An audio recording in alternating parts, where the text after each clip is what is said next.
until lockdown is complete.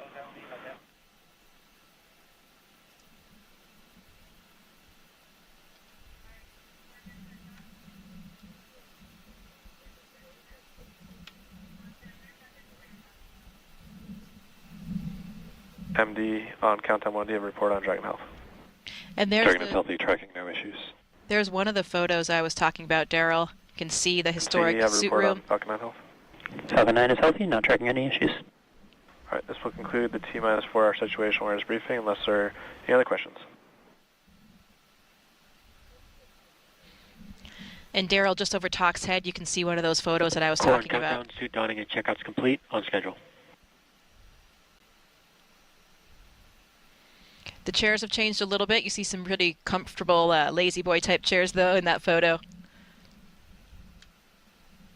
And it looks like Bob Crippen and John Young. Maybe their first shuttle flight. I mean, it would have to be. Yep, looks like shuttle suit. And I think we saw an Apollo. There was an Apollo image over the other side of the room. And before it runs out, it is 3:14 p.m. Eastern Daylight Time, and it's Pi time and Pi Day at the same time. Just want to note that for all of our Pi fans out there. Happy Pi Day, everybody. 3:14. Well, it's kind of perfect. This is the image you were talking about. Looks like Neil Armstrong. Yeah, I think it's Neil Armstrong in that one. So another iconic image, and those are the kinds of things that really inspire you when you're in there getting suited up yourself. Absolutely. Holding that spherical helmet, which, you know, Pi plays a role in, right? Everything that's circular, I mean, big role in aerospace. Absolutely. If we're talking about fuel tanks, or you're talking about cylindrical rockets. Oh, I'm sure that all the NASA geeks watching right now know exactly what Pi entails. Do you count yourself among that crew? I mean, I guess by default, right? So we got a good report from the launch director there that you heard not too long ago. Everything is running on time. They got the advanced team out at the pad. They're opening up the side hatch to get that ready for astronauts to ingress. The weather, as he mentioned, just perfect for launch. Weather is good also in the Ascent corridor, an area that runs up the eastern coast along the Atlantic. Conditions are good as there in case the Dragon needed to come off the top of the rocket in the case of an emergency and then splash down along that Ascent corridor trajectory.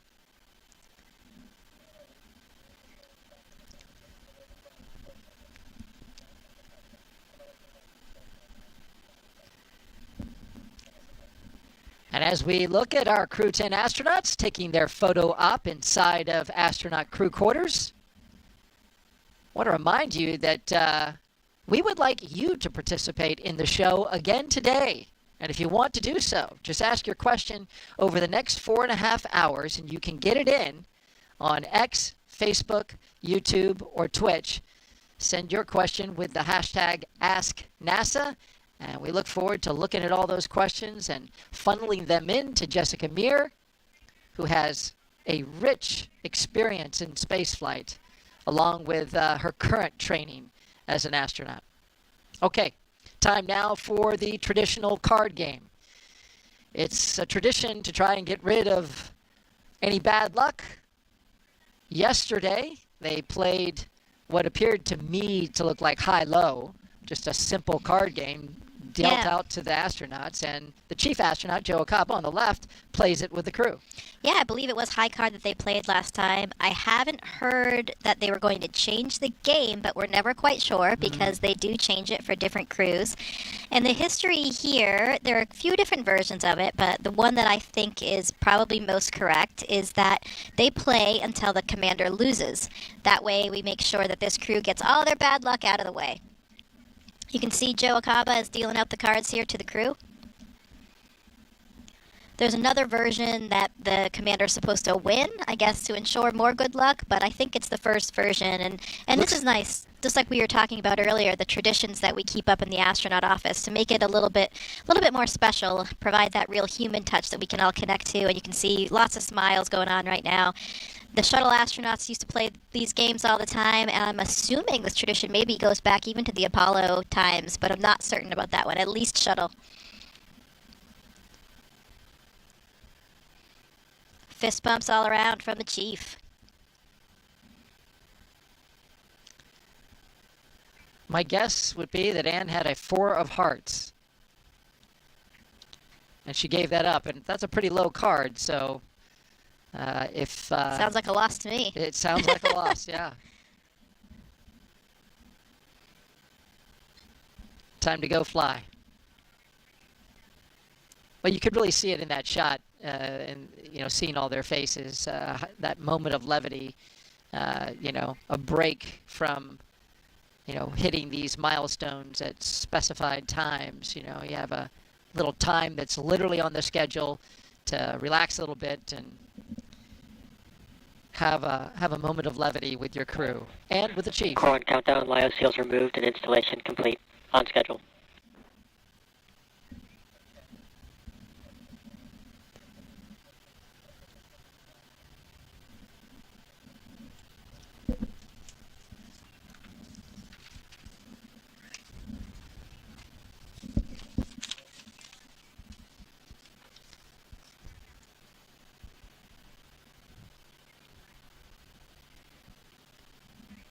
Coming up next for the astronauts, they will walk out of the crew suit-up room, but they will do so at the specified time.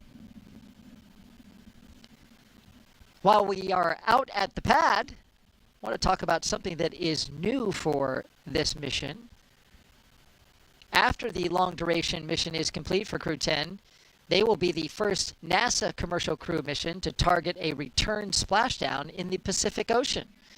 NASA and SpaceX have been working together toward the certification and readiness for Dragon recoveries on the West Coast.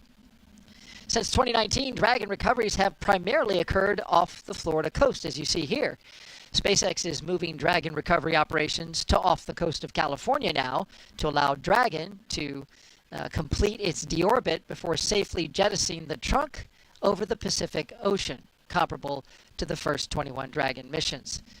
Crew splashdown locations are on the map that you see here, near Los Angeles, Oceanside, and San Diego. The recovery vessel Shannon will be stationed in Long Beach, California, to support the new operations. To establish this capability, it not only improves public safety, but NASA and SpaceX worked for months establishing new sites to do this, along with a laundry list of other things like obtaining regulatory approvals, performing engine assessments, and updating flight rules.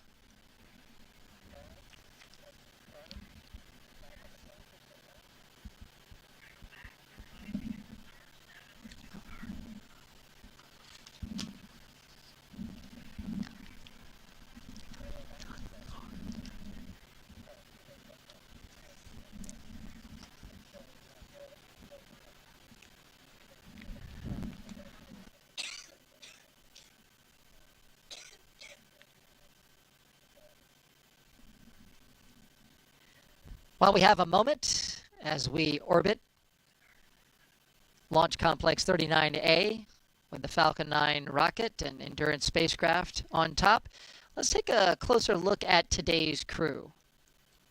And let's start with NASA astronaut Anne McClain. She is your Crew 10 commander. Born and raised in Spokane, Washington, NASA selected Anne as an astronaut candidate in 2013. Crew 10 will be her second space flight after launching aboard the Soyuz MS-11 in 2018 and serving as flight engineer on the International Space Station for Expedition 58 and 59. In total, she spent 204 days in space and completed 2 spacewalks, totaling 13 hours and 8 minutes. Anne is a West Point graduate and colonel in the U.S. Army, a highly decorated Master Army aviator. Anne has more than 2,000 flight hours in 20 different aircraft. and is also an avid rugby player and former member of the USA Rugby Women's National Team. She currently lives in Houston, Texas, with the rest of the astronauts.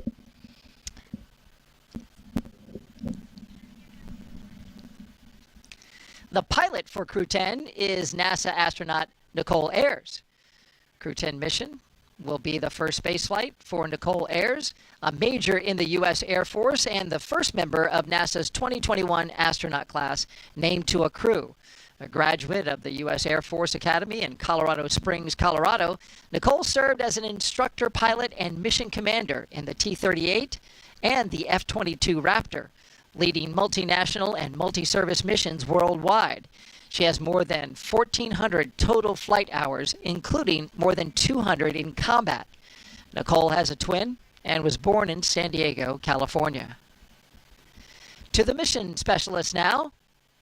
This will be the second mission to the space station for JAXA astronaut Takuya Onishi. After launching aboard the Soyuz MS-01 mission in 2016 and spending 113 days in space as a flight engineer for expeditions 48 and 49, Onishi received a Bachelor of Engineering degree in Aeronautical and Space Engineering from the University of Tokyo, and soon embarked on a career in aviation with All Nippon Airways in Tokyo. He was selected as an astronaut candidate by JAXA in 2009, and during his stay on the space station, he became the first Japanese astronaut to capture the Cygnus spacecraft in space. When he's not training, Onishi enjoys flying, playing the saxophone, movies, and hiking. And last but certainly not least, this is mission specialist and Roscosmos cosmonaut Kirill Preskov. It is his first trip to space.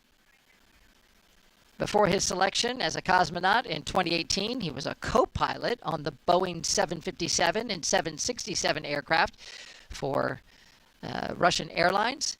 Assigned to a test cosmonaut in 2020, he has additional experience in skydiving, zero-gravity training, scuba diving, and wilderness survival.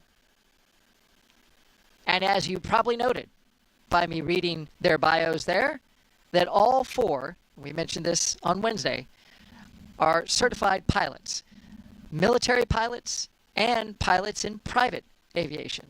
And that is impressive for a crew these days. Yeah, and it certainly is that we have all four pilots, and I like how you highlighted that. You know, we have 2 military pilots, 2 commercial pilots. It's something that the crew talks a lot about. I think it really helps them in their communications. You know, they all already speak the same language, and a lot of them, each of them have really remarked upon that. It kind of gives them this really synchronous way of communicating, and they're all in lockstep with each other. I think that helps them operate very efficiently together as a team. I know it has throughout their training, and I know that will carry over into their vehicle and on the International Space Station as well.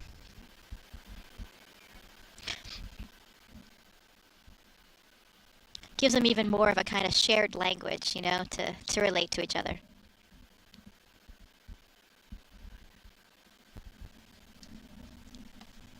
And so for these 4 pilots, how long have they trained together for launch, and how much training does that involve?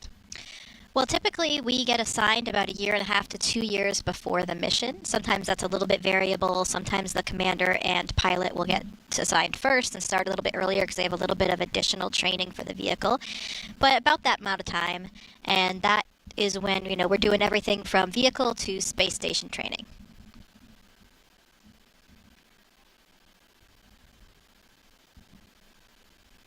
And Anne McLean was talking the other day about being a pilot and how pilots like to go over the entire aircraft before they fly, tip to tail, walk around it, take a look at it, inspect it, kick the tires, pull open the compartments, review the log, go over maintenance.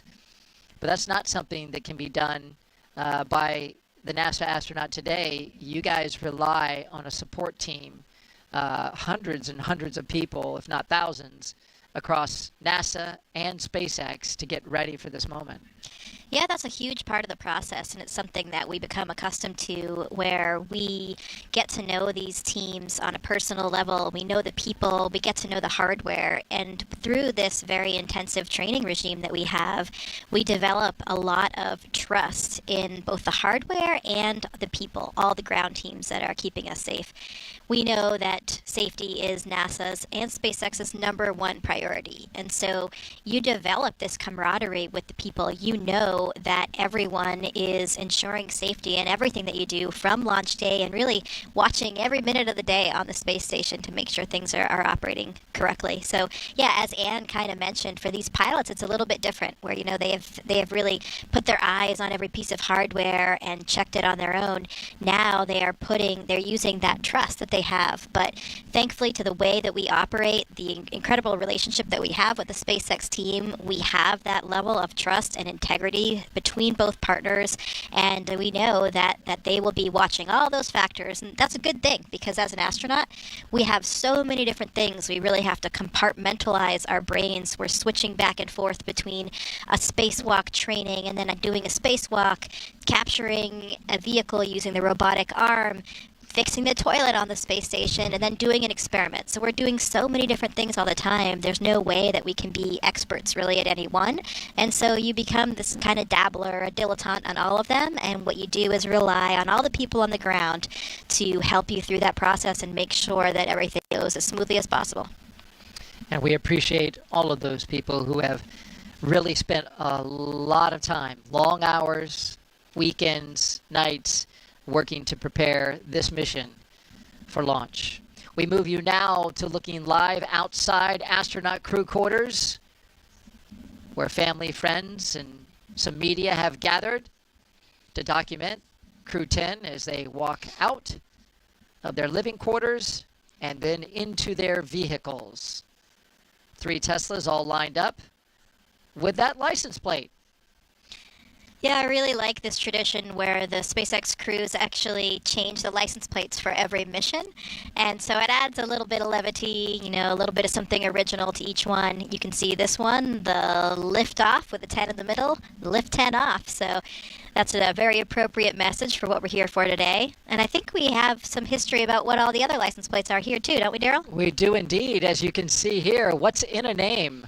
These are all of the previous crew missions that flew on SpaceX and the license plates that they chose for their vehicles. And as you can see, many of them worked in the number into the phrase, which is quite clever. But you had Demo 2 with ISS Bound, Crew 1, Later Earth, Crew 2. Each vehicle had one, and it was reuse, reduce, and recycle for the 3 vehicles. Crew 3, I like Crew 3. Send it with the 3 and the E. Go for launch was Crew 4. Blast off with the number 5 for Crew 5. Crew Dragon for Crew 6. You and I did this launch. Bye! Yeah. That's one of my personal favorites. You had actually corrected me during the show. I didn't say it long enough, but you did it just there, so I appreciate that. Crew 8, yay space. Crew 9, ready for it. And of course, Crew 10, liftoff. I enjoyed that. Which one's your favorite? I would say I'm partial to Crew 2 because I was the astronaut support person for that one, and also I'm quite an environmentalist at heart, so the reduce, reuse, recycle was one of my favorites, but then the bye. Oh, okay. Well, let us know what you folks think, what your favorite license plate is. And remember, you can also ask Jessica questions. Hashtag AskNASA. Send it in to our platforms on Twitch, Facebook, YouTube, and X. And as a matter of fact, we have a question for you right now. So let's take it. Pablo Moisem asks, each astronaut must have a personal routine before a launch. Do scrubs make them rethink it, make little adjustments, order a different meal, alter the playlist, or do they faithfully stick to their pre-launch routine? Kind of a nod to I think of athletes and baseball players who have a very specific routine because many of them are, worried about things like that. They want to have the lucky charm, so to speak. Yeah, Pablo, I think that it really does depend on the individual, but I think probably more than likely most people stick to that tradition. As Daryl was just kind of mentioning, you get a little bit superstitious about that. I know that's something that I really did all through the last 12 years of training. I eat the same thing the night before I do training in the spacesuit. Really? Very recently, I guess I've become sort of old and crotchety, but I sometimes don't do it anymore, but I was always religious about it. So I think probably they're sticking to those traditions, probably not changing the playlist or anything like that. Though, as we did mention, they did have a different meal before. They had that butter lemon chicken last night, whereas before Wednesday's attempt, they had fajitas. So Steak fajitas, right? I think so. They might have a mixture. But yeah, so, it depends on the individual. I'd say more than likely they're keeping most of the same traditions. Great question, and thank you for sending that, Pablo. We've got another one. And I'm going to apologize in advance if I get this name wrong. But Ann Modzalewski asks, I know that the astronauts are in excellent health, but has there ever been research done with someone who is in not perfect health to see how zero gravity affects different diseases? Yeah, good question. I mean, generally, we do need to be in good health. That's very important to the mission, since we wouldn't have direct access to all the medical resources or a hospital, if something happened. Though we are very adequately staffed on the International Space Station in terms of supplies that we have for any medical emergency, and the fact that you're really not that far away from home, so you could be on Earth back in a few hours if you had a major medical situation. Of course, that won't be the same when we go back to the moon and to Mars, and so that's when we need to think about being a little bit more autonomous. But about studying different diseases, that is something that we do all the time on the International Space Station. Not directly through an unhealthy astronaut or person, but with a whole suite of biological, physiological, and medical experiments that is designed precisely to understand more about disease states back on Earth. For example, there are a lot of parallels with osteoporosis or muscle wasting diseases on Earth with processes that happen in space. And really what happens, space is kind of like an accelerated aging model. So we can study bone cells, we can study muscle cells, we can study our cardiovascular physiology on board and get that data to use not only just for the future of astronauts in space, but also with all of these disease applications that are really direct in many cases back to help improve the lives of patients back down on Earth. Well, I was excited to go to space until you said it accelerates aging.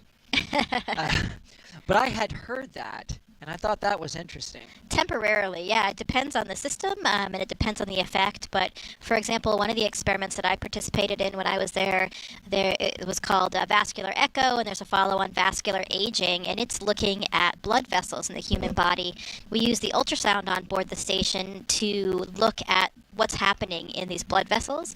And what was found on some of these previous studies is that the blood vessels actually get thicker and stiffer, the walls of the blood vessels, equivalent to about 10 to 20 years of aging in only a 6-month time period. So really important that we understand these kinds of things and start unraveling the mechanism behind it so that we can keep astronauts healthy. But then, as we just mentioned, a lot of corollaries to aging back down on Earth as well. You're looking live now down the hallway towards astronaut crew quarters in the suit-up room where the astronauts will turn the corner, walk that hallway, get into an elevator, go down to the ground floor, and pop out those doors before walking to their vehicles and having a few minutes of time to spend with the people who have gathered there. Special guests, VIPs, family members, loved ones, and the press. And we can see in the middle of the screen, I do believe we have our acting administrator, Janet Petro, there. Yeah, I see Vanessa Weish as well. She was very recently the director of the Johnson Space Center, and now she's the deputy for the administrator. Yes, there is Vanessa on the right side of the screen. And Janet Petro, currently blocked by the fellow there in the blue suit. But Kelvin Manning, I see him in his Crew 10 shirt, or Crew 10 cap, rather. Yeah, and he's acting director of KSC That's now, right. Where we are. Kelvin, great guy, interacts with us as crew members quite regularly whenever we're out here.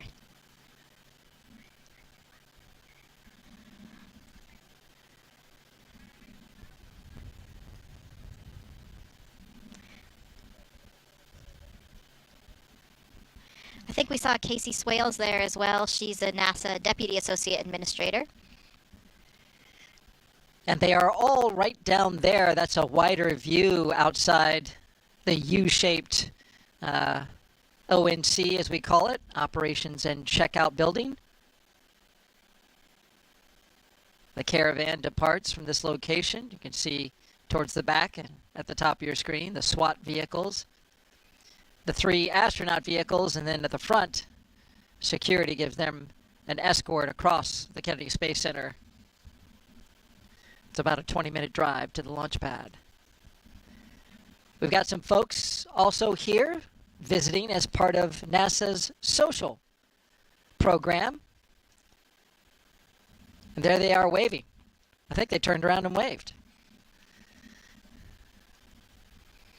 But a great group of folks here who are social influencers who have come to document what's happening. Countdown, advanced team work complete, ready for crew arrival. Commencing crew walkout and ONC departure. And here they On come. schedule. Walking down the hallway, Crew 10. Leaving the astronaut crew quarters, going into the elevator amidst some applause and revelry. That was astronaut Kjell Lindgren just on the other side of the elevator door. He is the acting director of the Flight Operations Directorate. So that's the directorate that resides above the astronaut office, the flight director office, all the flight controllers. And Kjell actually flew on Dragon as well himself back on Crew 4. He did indeed.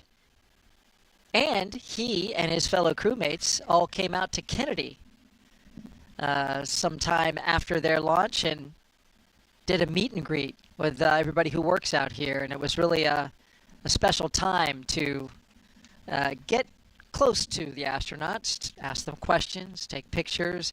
For the people who support the launch operations here at the Kennedy Space Center, I know that meant a lot to the people who went out and saw Crew 4 when they visited here. As you look here at the doors and see all the patches around the frame there from the various missions that have most recently been done, we have the mission signing for Crew 10. That was Anne McLean, and here's Nicole Ayers, Takuya Onishi, and Kirill Peskov. Yeah, I think that happened last Friday, and from that image you saw outside, the Crew 10 patch was actually the bottom left in that image. You'll see when they come through the doors. That sticker was placed on Tuesday evening by Anne and Nicole. You can see the bottom left over there. But another great tradition, because you can see all the stickers there, is there's certainly way more mission stickers than we've had Dragon missions, and that's because we see all the historical ones as well. Loads of shuttle mission patches there, and another one of these strong traditions that really bond us as astronauts and really add another element of what makes the things that we do unique and makes us all connected. Jessica, when you eventually fly, I dare you to put one right there smack dab in the middle of the NASA meatball. Okay, challenge accepted, Daryl. Challenge accepted. All right. There you can see Haley Esparza and Katie O'Neill walking out. Gave a little fist bump. They're getting ready to pump up the crowd. They are SpaceX employees that really are the key liaison for SpaceX with all of the things that astronauts do. So 2 incredible women that we know very, very well in the astronaut office that are really essential to all of the SpaceX operations.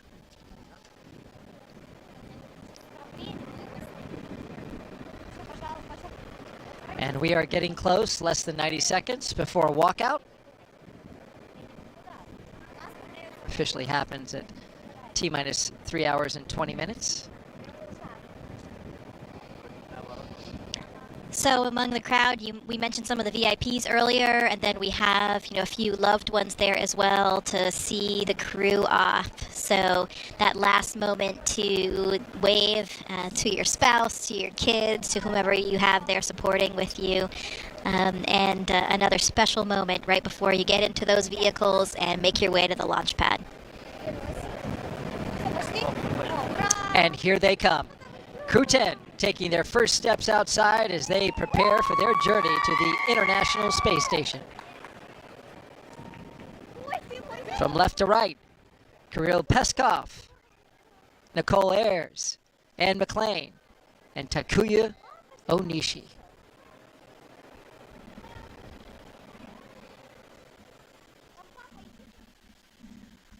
Well, this is the second time they've done this, so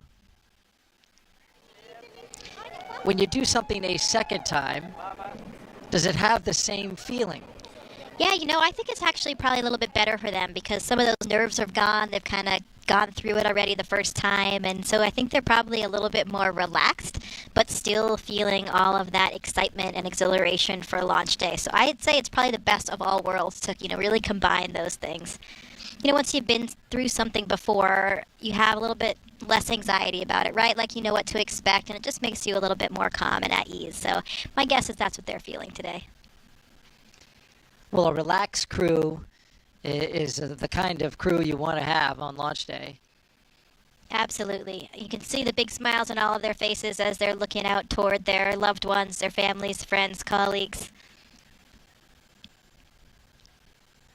I imagine the conversation is a little different than it was on Wednesday, right? Because you said your favorite goodbye words, and now goodbye again. Yeah.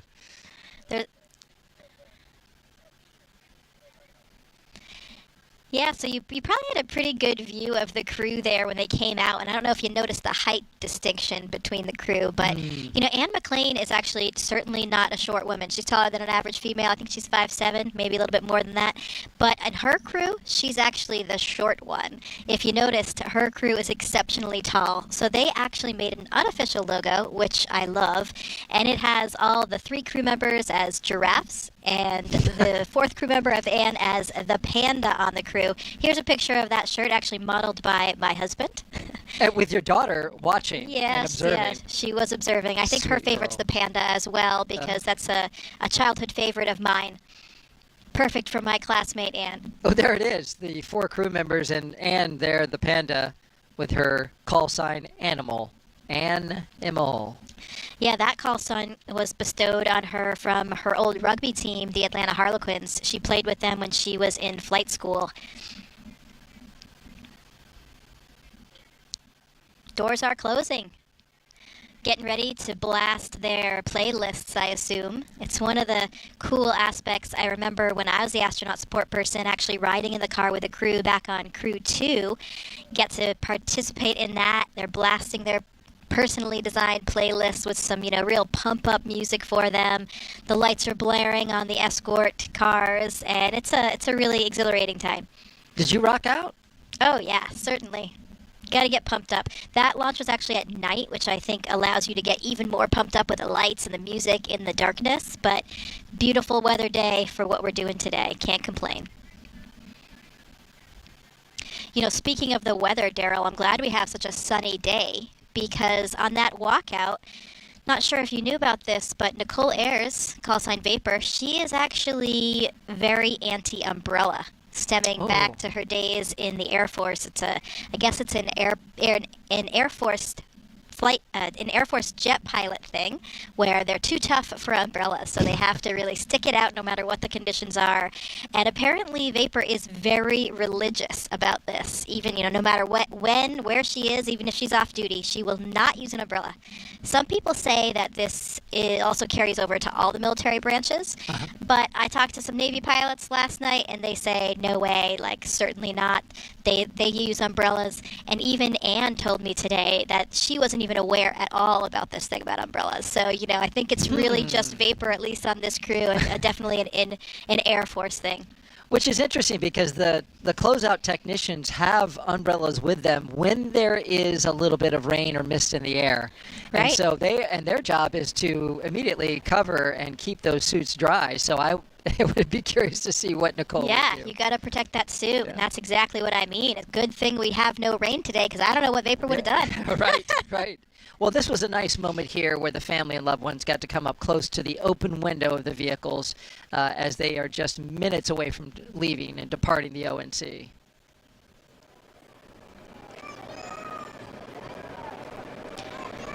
In the first vehicle, you've got the closeout lead and 2 suit technicians. In the second one, the commander and pilot, along with a flight surgeon. And in the third, the 2 mission specialists. They're getting a wave out the window as they drive off.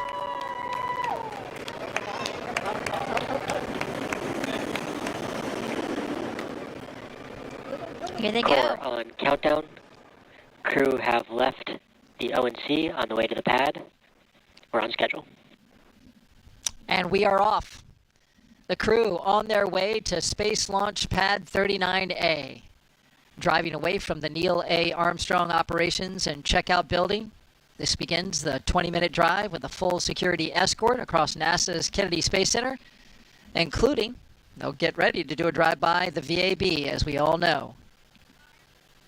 You know, I think once we see them get going on the other road here, they're going to get up to like 65 miles per hour or so, which I think they're cruising along in pretty close proximity of each other. That's more than the posted speed limit. I just want to let you know. Special day, absolutely. I know we don't really speed when we drive here at KSC, right? You're too afraid of getting pulled over, but this is a special You'll day see that for it. guy on your tail.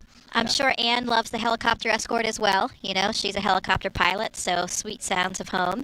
And as they get up to speed here, I bet she's really jamming out. You know, Anne's mom told me that back in high school, Anne accumulated so many speeding tickets that she almost had to do some defensive driving courses. So she has a need for speed. Spilling the tea on the commander. I like it. Speaking of Anne, let's find out more about her in her own words. Here now, Commander Anne McLean. When I get asked why we explore, oftentimes I think, what would our society look like if we didn't explore? What would our society look like if we didn't ask what was over the next hill, what was across that ocean, and for us now, what's beyond our planet? My name is Colonel Anne McLean, and I'm the commander of NASA's SpaceX Crew 10 mission to the International Space Station. I was 3 years old when I first told my family that I wanted to become an astronaut, and I'm fortunate that no one of my family told me that it was impossible to do. They all said, that's going to be a lot of work, and they were right. But they were ready to support me every step of the way. They reminded me of my dreams if I started to get discouraged, because it is a long and challenging road. One thing I knew about becoming an astronaut is that not a lot of people get to do it. It was important to me to choose a career that I was going to love and be fulfilled in, regardless of my selection to becoming an astronaut. So I chose to serve my country as a helicopter pilot and an officer in the United States Army. I still am an active duty officer in the Army. It's something that brings me a lot of meaning to be able to serve the American people in that manner. And it's something that I would be doing still every day if I was not fortunate enough to wear this blue suit. This is my second flight to the International Space Station. I think on your first flight, there's a lot of unknowns, right? You don't know how it's going to feel to go to space. You're very focused on making sure that you know your stuff. On this flight, as the commander, I'm really focused on building a cohesive crew. So over the last year and a half, I've had the pleasure of working with my crewmates on Crew 10, Tak, Nicole, and Kirill. We've shared a lot of meals together, we've traveled together, we've done some tough sims together, and they are 3 very special people to me. And now we get to go launch to space and do this incredible mission with our good friends.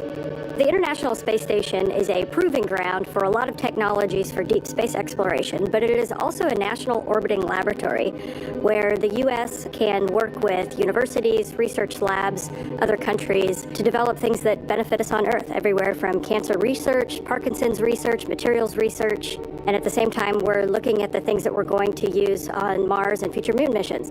In my career at NASA, and especially on my first space flight, there were certain moments that I had, like when I came out of the hatch on my first spacewalk, where I realized we are operating at the edge of what humans are capable of. And that is such a special moment. I think it's that intersection of the magical and the technical, where I can look across the amazing beauty of the Earth, but I can see also this amazing creation, the International Space Station. And it doesn't belong to me or to NASA anymore, that it belongs to every single human on Earth. It's our platform to figure out how we got here, where we're going in the future, and the context in which we live. Our goal is to be a beacon of hope for all of humankind, so that people can look and say, this is what we can accomplish when we work together. The next member of Crew 10 we'd like to hear from now is pilot Nicole Ayers. Space exploration is so important for humanity. You know, we learn so much as we get further away from Earth. Every time that we make a further step, we learn something and we learn how to adapt, and that is so important to humanity. We are explorers, each and every single one of us. My name is Major Nicole Vapor Ayers, and I am the pilot on NASA's SpaceX Crew 10 mission to the International Space Station. As a little kid, I always wanted to be an astronaut from the time that I was about knee-high. Growing up in Colorado really inspired me to go explore. I loved exploring in the mountains and learning how to camp and hike and live in a weird and exciting environment. Growing up as a twin is probably my favorite part of growing up. You have this built-in best friend to get in trouble with, to go exploring with. We grew up right there in Colorado Springs. We got to see the Thunderbirds fly over the Air Force Academy every year, which really inspired me to become a pilot in the Air Force. I always had an affinity for the sky and for space. Being next to the Air Force Academy kind of was the natural path for me. So I was a very serious little kid who set my goals really high and worked really hard and never got bumped off that path. I got my wings in August of 2014, and then I flew F-22s in Alaska, got to do some great flying up there in the mountains. I had a no-notice 6.5-month deployment. From there is when I moved down to Houston to start my job as an NASA astronaut. Crew 10 is a group of pilots who are going to space together to execute science and maintenance. We are about to launch to the International Space Station for a 6-month rotation aboard the orbiting laboratory. We've got a great group of humans who are funny and caring and kind and also wicked smart and capable and efficient. Our major goal is to get to the space station, execute the mission as well as we possibly can, and then come home still funny, kind, and caring about each other. Doing science in space is so important because here on Earth, there's gravity and it's a force that holds things down, and in space we can remove that force. And so we get a glimpse into processes and forces and structures that are too small or too weak, and they can't actually flourish here on Earth. Long duration spaceflight is so important for human research to figure out how humans adapt and what happens to your body in microgravity. We get to learn how hardware and plants react in space, and we get to put them in this environment that's pretty harsh. You know, we're outside of the atmosphere, and now we don't have the protection of the atmosphere. What happens to those things, and how do we fix them, and how do we better prepare our people, our hardware, our food, our water systems for that deep space exploration? Throughout all of our training, it's been apparent to me that there is a massive humanity that gets us to space. It takes a village to get us there. The International Space Station wouldn't be where it is today without the international cooperation, and it's just blown me away with how many people it takes to get to space. From Crew 10, we just want to say thank you. And you see them passing the VAB now, where we just had a big major milestone in the NASA Artemis program. Engineers finished stacking the twin solid rocket boosters on the inside of that very building that you see there for Artemis 2. The big rocket doors there. And there you have the view of those twin solid rocket boosters, 177 foot tall. They provide most of the 8.8 million pounds of thrust needed to launch 4 astronauts on a 10-day lunar journey. Since November, crews have used a massive crane to lift and assemble 10 booster segments, each packed with avionics and motors that will safely detach after launch. With the boosters now complete, the focus shifts to integrating the SLS core stage in the coming weeks.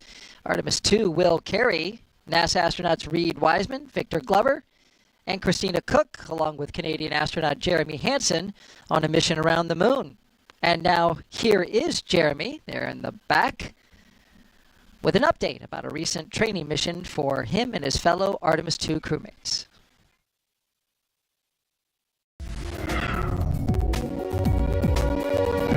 Hey everyone, I'm Canadian Space Agency astronaut Colonel Jeremy Hansen, mission specialist for the Artemis 2 mission. I'm here at the Johnson Space Center here in Houston, Texas, where we normally do most of our training. But every once in a while, we like to change it up a bit.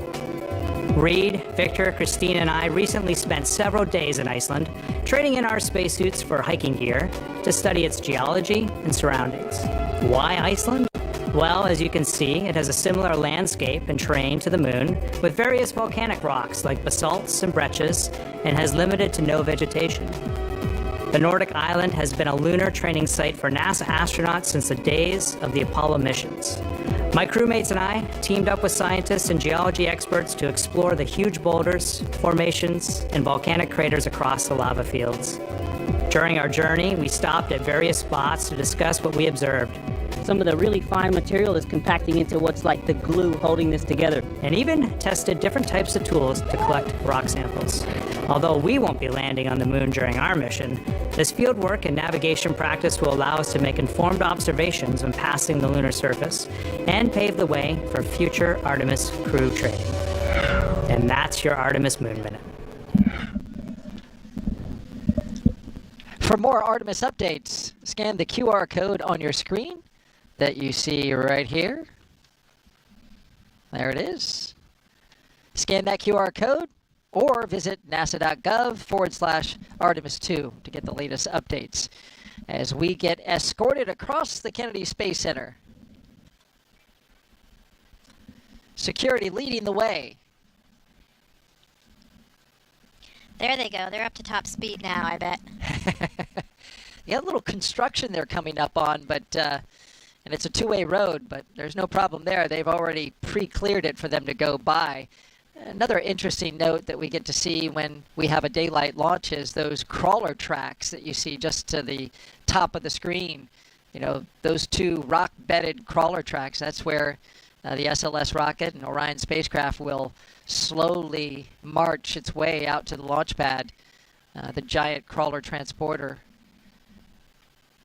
You know, there's river rock down there, just a massive track of river rock that allows, there's a great shot of it, that allows the crawler transporter to carry many, many millions of pounds of Artemis hardware out to the pad. Special rock, too. I think it's from Tennessee or something. It is. Yeah. It is. Riverbed of Tennessee. It's known for its qualities of low friction. So it doesn't spark or build up heat as much as some other rock. So it was chosen for that very reason. Nice job. Luckily, no alligators out on the road today, because that does happen from time to time. It does indeed. Alligators, wild boar. And this is always my favorite. You have a rocket in your front windshield. Say, hey, I'm getting ready to fly on that. There it is. There it is, guys. There's our ride. Yeah, definitely an exhilarating feeling right now as they're coming up that incline in view of their rocket. It's getting real right now, Daryl. Yep. It's getting real again. Again. You know, like you said, more clouds today, but they're really gorgeous in that image that we just had there, aren't they? Make for some spectacular photos, I think, of a liftoff. Absolutely. And we have lots of press out here, very talented photographers who document the launch and the Core liftoff. on countdown. Crew have arrived at the pad on schedule. I'm always amazed at how they're able to incorporate the environment around the rocket as it's flying, whether it be a moon or a cloud. They do a great job, and we enjoy their imagery. Let's pick back up with finding out our crew and learning about them firsthand. Up next is JAXA astronaut and mission specialist Takuya Onishi. He is one of the Crew 10 mission specialists. When people are born, they naturally want to explore their environment. That's how we expand our world, and that's how we find something new, advance our technology and civilization. My name is Takuya Onishi, and I am a mission specialist for NASA's SpaceX Crew 10 mission to the International Space Station. I was born in Tokyo, in Japan, and I grew up mostly in the west part of Japan. My family moved our locations so often, so that experience actually helped me to get used to a new environment quickly and comfortably. I have always been interested in space since my childhood, but I never thought I would actually become an astronaut. I chose to become a pilot. I think I was very lucky because the experiences as a pilot of a commercial airplane really helped me to go through astronaut selection process. Space is hard, very challenging, sometimes unpredictable, and there is no 100% guarantee of success. And that's why I think cooperation is the key to success. Each country, each crew member, each agency, each company brings its own expertise and its strength in order to be able to cooperate as a team. And I hope our Crew 10 mission becomes one of the best models of that cooperation. We've been training together more than a year. I believe we can be very successful in our goals and build a closer friendship among all of us. And of course, most importantly, have a lot of fun together. While we are on board the ISS, we are going to perform a lot of scientific experiments, including some medical experiments to better understand our bodies and for future space exploration. Our ultimate goal is to go to Mars, but it's not an easy journey, and when we face a new challenge, we must solve it step by step. Continue pushing the boundary of possibility makes us gain new skills and also enhance our experiences. What I like about the International Station program is each country brings its own strengths. It's like a patchwork quilt. Each country is just one patch. Putting all the patches together creates one beautiful quilt that is ISS. And now our other mission specialist, Roscosmos cosmonaut Kirill Peskov. I think that we explore because it's a really deep part of our nature. This is one of my things that makes us humans. My name is Kirill Peskov. I am a mission specialist for NASA's SpaceX Crew 10 mission to the International Space Station. I grew up in a Siberian town called Nazarovo. It's in the middle of Russia, in the middle of Siberia, where I decided to be a pilot. Actually, this was my dream during my childhood. And after becoming a pilot, I realized that it's not a limit and we can go higher and further. So I started to work towards becoming a cosmonaut, and now I'm standing here. Our crew is great. I love the fact about our crew that all four of us are pilots. I think that it helps us to understand each other really well, sometimes even without saying a word. Every day we learn something new about each other. The training itself, this is the thing which brings us closer. We do science in space because it's an environment that cannot be created on the ground, and it helps us to develop all kinds of materials, medicines. It helps us to push our knowledge forward. I think doing research is not only on station, but everywhere is somewhere deep inside in human nature. And this hunger for exploration, this is one of the main things which drives us forward and helps us to survive as a species. I think it's hard to overestimate the value of international cooperation in space exploration because it takes much time and effort represented by how much money is spent towards space exploration. So, like, more people and more ideas we have, faster the exploration goes and safer and better our life on Earth becomes. I love the space exploration because it's the endless process. When I became a cosmonaut, I was surprised how big this team is. The team who makes these flights possible. It is like thousands and millions of people, and what I would say is to say thank you, not only for airspace industry agencies, but also for all the people who are involved in creating something and in different kinds of research. You are making the world better.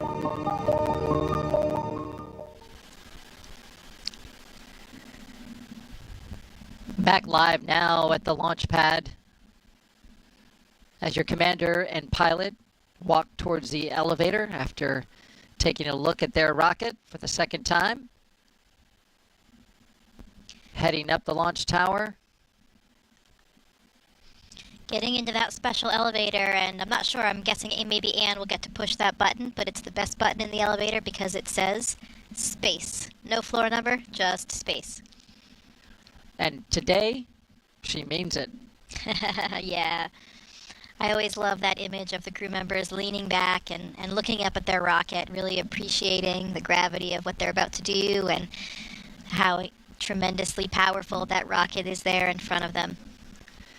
The elevator will take them almost several hundred feet up the launch tower, and they'll pop out right there. And then they'll have to walk a couple flights of stairs to get to the very top where the crew access are. Of course, this is historic hardware here, this launch infrastructure, as the elevator doors open. That was a fast ride. There they are. A little wave from Anne McLean. Almost at the rocket. Still some stairs to climb. That's right. The last climb.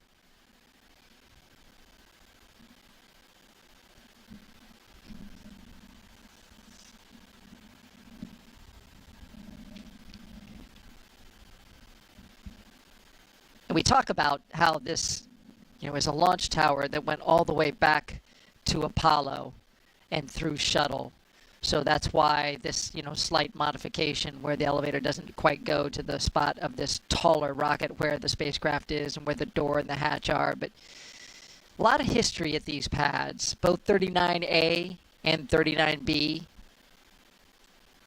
kicking off in the 70s with a historic launch, Apollo-Soyuz, that led to cooperation for the very place where they're going today, the International Space Station. International cooperation. Yeah, that's right. Apollo-Soyuz, the 50th anniversary for Apollo-Soyuz will be this July when Crew 10 is on board the International Space Station as part of Expedition 73. Apollo-Soyuz was, of course, a 9-day mission, and it was testing the compatibility of the docking and rendezvous systems and the capacity for international space rescue, which I would say is incredibly impressive at that time because, of course, it was the Cold War, the Soviet Union, and they still were able to demonstrate that countries can work together in a peaceful way for a greater good of exploration and science, and even demonstrating that rescue capability if we had to help each other out in space. I always love that bit of history that, depends on where you're from. Some people call it Apollo-Soyuz, and in Russia they call it Soyuz-Apollo. Of course they do. Well, beautiful shots here on the left-hand side of your screen. You can see our helo shot of the launch tower and tiny little astronaut there on the balcony. Yeah, that's Kirill and Tak, and we just heard in Kirill's package that he's from Siberia. And I love this fact that his fellow colleagues told me. Even though he grew up in Siberia, he never saw a bear until he came to California for training. So that was his first bear, being from Russia and from Siberia. I thought that was a very fun fact. And speaking of animals, here comes Animal, Anne McLean. On the right and to the left, Nicole Ayers making their way into their Dragon spacecraft Endurance. They signed the patch yesterday, so no need Core on to countdown, sign it crew in again. the white room.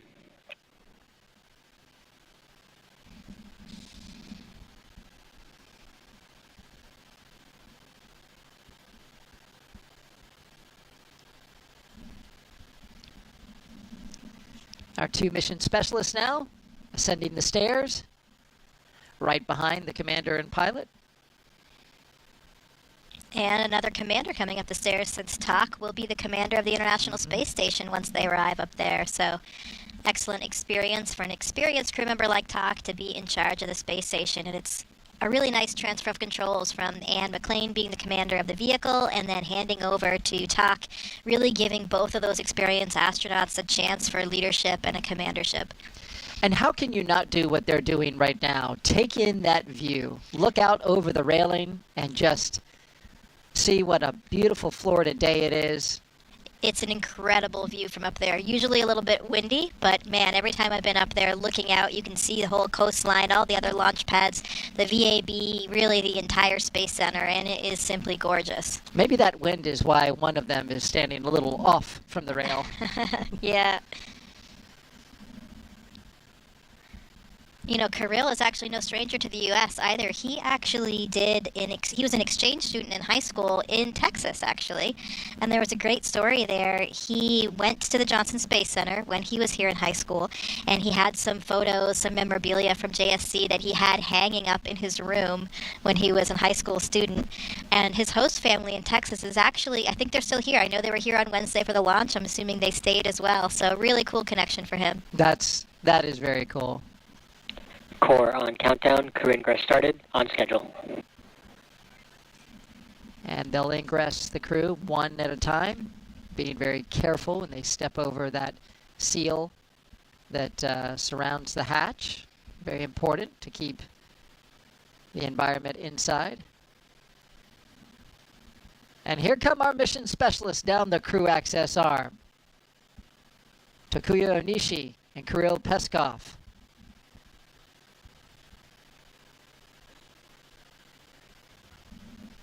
We can see them on both sides of your screen there, from the outside and the inside. Love that shot. Yeah, that seal that you were talking about, of course, incredibly important to the integrity of the vehicle. And, you know, there have been instances where even a hair or something can get in the seal and prevent the pressure integrity. But luckily, they will do a pressure check to make sure it's all situated before liftoff. They can control for that. And this hatch actually won't be opened again until splashdown and recovery of the crew. So it'll remain closed for their entire mission.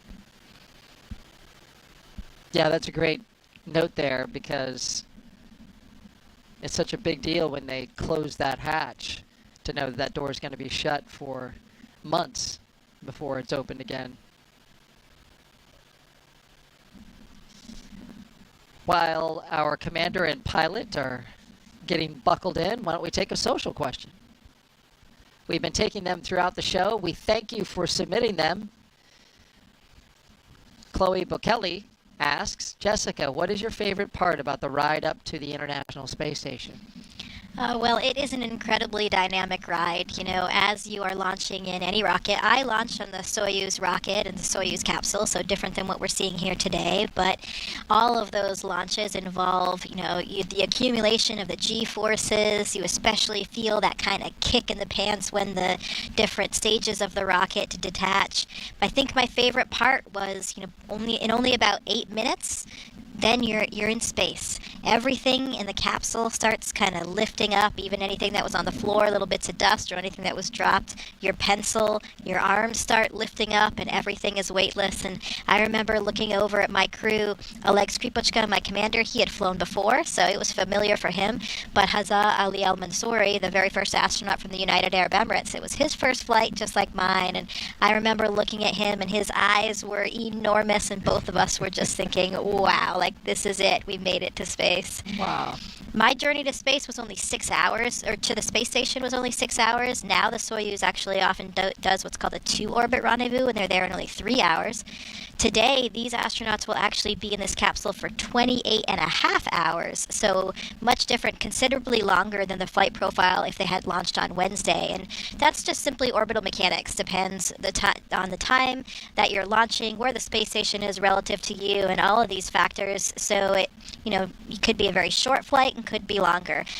Really, that just kind of showing they'll have quite a bit more time to acclimatize to weightlessness. They'll probably have some really incredible views to look at, whereas, for me, it was all very, very fast. I never even got out of my seat. How about that? But they'll actually have a sleep period up there. They'll get out of their seats and suits pretty soon after they're in space. They'll go to bed for a while, and then they'll try to, get some rest and then wake up refreshed for the next day when they will be docking to the space station. Yeah, I imagine that is something there's something challenging about getting some sleep after you just launched to space in a spacecraft. Yeah, for sure. I haven't had to do that yet, but I do remember when I got to the space station, you were pretty exhausted. It's a very long day. but your head is just going through so much. I mean, you have this whole new mapping of new neural networks as you're starting to navigate in a three-dimensional volumetric way of space, and it is very, very stimulating. I think my memories of those first few days are a little bit hazy just because of that. So it'll be interesting to see. I know we talked about that a little bit on Wednesday with Anne and Talk, both experienced astronauts. Generally we see the veteran astronauts emerge and they look a little bit more graceful. I think because they've already had those neural networks formed, even if they haven't used them in many years, they're already there. Whereas the rookie astronauts, Nicole and Kirill, they'll probably be a little bit less graceful as they kind of navigate and all of those mechanisms start coming into fruition. That 28.5-hour transit to the International Space Station will put this crew on course to arrive at the International Space Station at 11:30 p.m. Eastern Daylight Time tomorrow, Saturday, March 15th.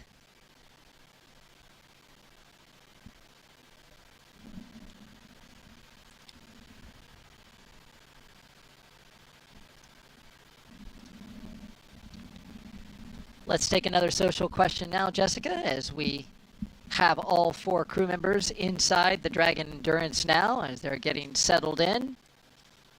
Joe asks, what happens if the astronauts get direct sunlight through a window in the space capsule or on the ISS when they don't have spacesuits on regarding radiation exposure? This is a curious question because I was wondering that. You don't have the atmosphere, filtering the sun in any way. Yeah, so some of the windows on the space station actually do have like a UV protection built into the window, just like, in your car or other types of windows, but some of them do not. So that's actually, my crew, I remember from training in Russia, for the Russian segment, there are 2 of their windows that actually don't have that UV protection, and in training they really emphasize that to you so that you remember that and, you take some precautions if you do use those windows.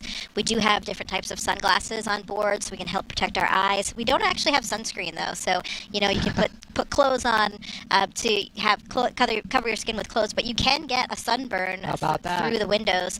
As far as radiation exposure, that is something that we have higher levels of radiation when we're on board the space station, and that's actually something that limits our careers as astronauts. We have radiation dosimeters on us at all times, and we're tracking those levels because we want to make sure that we don't go too far beyond a very high radiation limit that would, of course, then increase your chances of getting diseases like cancer. That makes sense, and they use, I think, a metric, comparatively speaking, for how much radiation you get for like how many dental x-rays you could get in a lifetime. Like it's a fair amount of radiation, so that's why they keep track of it. Yeah, and the limit basically just is a certain threshold beyond which your chances of getting cancer are increased by a certain percent over the general population. So it's pretty conservative, but it is something that we track regularly because it is a concern. Of course, it'll be a much larger concern when we go back to the moon and eventually onto Mars. There we'll be experiencing, on those journeys, we'll have much higher radiation levels than we do have in the low Earth orbit of the space station. So that is a very big topic of research in terms of human health and physiology and how to protect the astronauts. So, engineers are looking at what type of materials can you use to protect astronauts. Things like lead are the best protection, but of course launching lead would be sort of prohibitive. But you can use things like water, for example. So engineers have been pretty creative in thinking, can you line a spacecraft with water that will then be consumed throughout the mission and then replace it with any human waste instead to get that same level of protection. Definitely a big concern for those exploration missions further in the future. That's pretty interesting. Thank you for that answer, Jessica. Really, really interesting. We got another question here queued up. MKO asks, what happens if a crew member gets sick at the ISS? I'm sure it's happened. Yeah, we talked a little bit about that earlier. So we actually have pretty extensive medical supplies on the International Space Station, a lot of different medicines that we would need in any type of unanticipated situation. We have a defibrillator, and if anyone needed that in terms of if we had to do CPR, jumpstart somebody's heart. And, we don't always fly with a medical doctor. So, for example, no medical doctors on this crew right here. They will actually be joined by a medical doctor for Expedition 73. Johnny Kim will be a part of the Soyuz launch on April 8th, and he is a medical doctor. During my mission, I had Drew Morgan, so I had a medical doctor on board throughout my mission, but that's certainly not a requirement. It was something that made my mom happy to know that I was flying with a doctor, but not a requirement for us at NASA. And so what we do is we have pretty extensive medical training. We have CMOs, crew medical officers, at least one, but usually several on board throughout the mission, and we're trained for a medical emergency type situation so that we would know what to do. We would have a lot of support from the ground if we had anything happen. We would have flight surgeons on the ground that would be talking us through everything. And if we had a major emergency that we couldn't really take care of ourselves on the space station and was really urgent, we would just deorbit the person. We would be able to put them in the vehicle. This Dragon will remain docked for the entire mission. It's their lifeboat if anything happened, whether it be an emergency on the space station or a medical emergency. We could bring a crew member home and they would be back on Earth in a few hours. So that is a kind of luxury that the space station affords. But, again, when we talk about going back to the moon and to Mars, we will need to be a lot more autonomous in terms of how we take care of things, because we won't have that option of being back on Earth and being back in a hospital setting within a few hours. So a lot of stuff to think about there. As astronauts, we even do something now called field medical training, which is an incredible opportunity. I did this a couple years ago.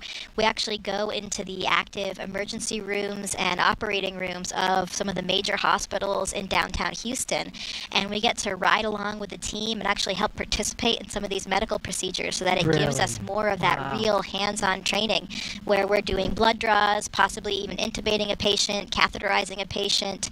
So it's a really exceptional opportunity for us to get those hands-on training skills, because sometimes, in order to really have that confidence that you can do something like that, you have to do it. You have to have that muscle memory and that exposure. So just a testament to some of the different unique kinds of training that we receive as astronauts that can really help us throughout the mission. I can imagine when you're getting ready to, do one of these procedures and say, hey, trust me, I can do this.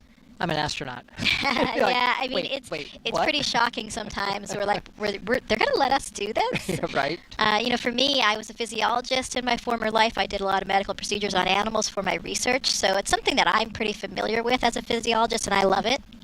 I really appreciate those types of opportunities. But then, sometimes the test pilots that we fly with, for example, some of them have very little exposure to that world and, might not be so fond of it. So it's nice to be able to expose everybody to that. When I did my field medical training, I did it along with Matt Dominic, who is a pilot, of course. And so it was a really nice juxtaposition of our very different skill sets from our former lives, and it was a great opportunity for us to work together and to learn a lot from that experience. If I were going to Mars, I would certainly want Dr. Kim or Dr. Morgan going with me. I mean, that would be comforting for sure. Great answer, Jessica. Thank you very much for that. As we look at Crew 10, now seated in their capsule. Up next for them, we'll be rotating those seats up. I should say articulating their seats upwards so they can get into a heads-up position. A fist bump from the closeout crew to the flight crew as they make their way out of the capsule to begin evaluating the seal around the hatch. We had a beautiful shot outside during the daytime as we look at the crew there huddled. We've been showing you the beautiful shots outside during the daytime, but there was a really cool shot last night during the blood moon. Check this out. Now this is time-lapse, as you can see the shutter capturing the moon as it went by. the Falcon 9 rocket and the Dragon spacecraft. So you can see in the middle there where it was a total eclipse, a total lunar eclipse. You know, this is where the sun, the moon, and the Earth are all aligned, and the moon gets into the darkest part of Earth's shadow, and it gets that reddish look. And look at that! Like, what a shot that was! Yeah, that is absolutely gorgeous. And we haven't had a total lunar eclipse visible here since 2022. How about that? So really a beautiful view that we had here throughout the U.S. and other places of this blood moon. Okay. Dragon, Crew 10, good afternoon. We're in 4.100. We're complete through 1.3 and 1.4. We're ready for com checks. SpaceX copies and stand by for umbilical com checks.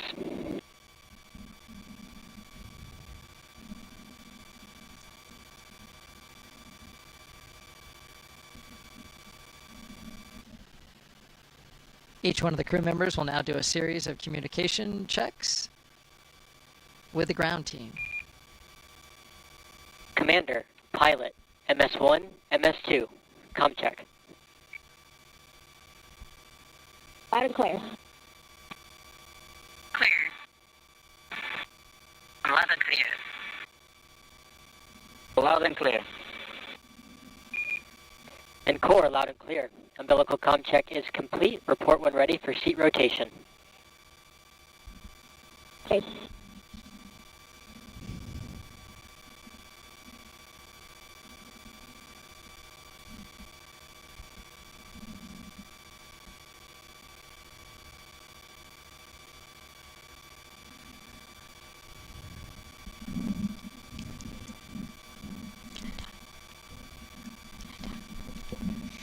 So you can see Nicole Ayers is reaching up there to the displays above her, and once their seats rotate back... Try and step 1.7, ready for seat rotation. SpaceX copies will report when initiating.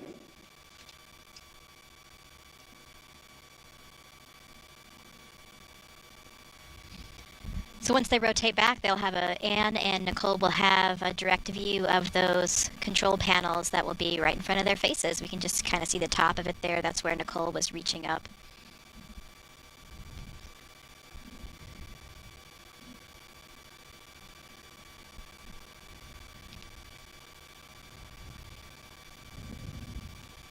So they're all strapped in there with their seat belts and their 5-point harnesses, and even their boots have a little, kind of like a guide that they can slide onto. Slot. Yeah, it's a little slot, exactly. It slides onto the corresponding part on the little footrest. So that helps keep their feet in place.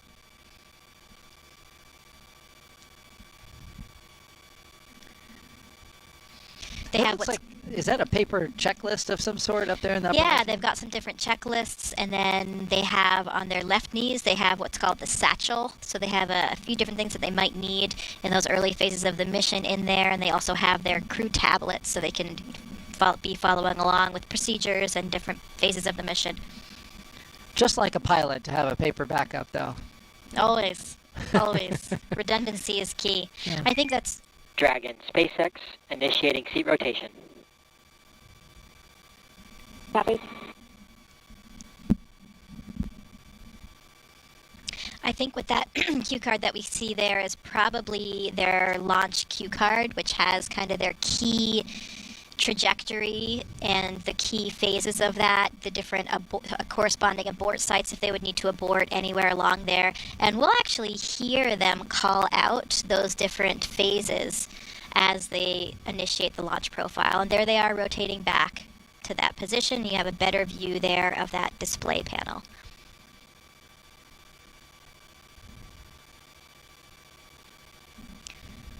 Three sets of giraffe legs coming up there and one set of panda legs. Good view. It's quite stark in this particular camera view. Black and white, just like a panda. There you go. Dragon, SpaceX, seats are in the launch position. And the two mission specialists, they have a better view of their window. Looks like to me. Yeah, that's one of the big differences. So, as I mentioned, I flew on a Soyuz, and the Soyuz has a fairing covering it for liftoff. So the windows essentially are covered until you jettison that fairing. Dragon does not have that. So these astronauts will actually be able to see their ascent away from the launch pad. And I've heard that that is incredibly beautiful, a very cool thing to see as you're lifting off. There's a little bit of what their view will look like, clearing the launch tower, perhaps seeing a bit of coastline along the way, depending on which way their windows will be facing. One of the things when you don't have that fairing like we have in Soyuz, apparently other astronauts have told me that it makes the Dragon much louder in those first few minutes because you don't have that additional layer of protection like you do on Soyuz. That makes sense. A window much thinner than the rest of the capsule. The astronauts also use those Dragon windows sometimes for photography and aurora viewing when they're on ISS. So you get, more windows to do exactly what astronauts like to do best when they're in space, is to look back at Earth, the incredible view of the Earth below them. It's really spectacular and never gets old. Dragon SpaceX, go for Section 2, suit leak check preparation. Something every photographer can appreciate, having multiple different angles to take photos. Yeah, and just the way that the windows on the space station are lined up, the angle that you get from those Dragon windows is really great for the aurora because you can see them coming from hundreds of miles away and get your cameras ready better than you can from some of the other windows. So, we've seen a lot of incredible photography, especially lately with astronaut Don Pettit on board. Yeah, he does a great job. Exceptional photographer. Definitely recommend checking out some of his imagery and that of other astronauts on social media or on the NASA website.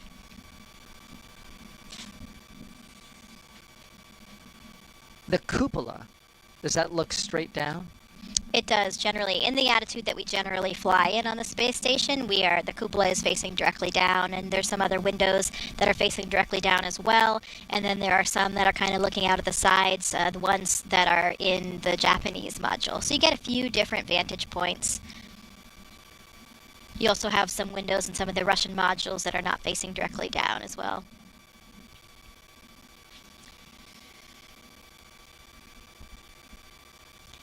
Taking photographs in space is not easy, though, so extra props for Don's incredible photos. Matt Dominic also took a lot of exceptional photos. Really, most astronauts do, but those two really kind of stood out.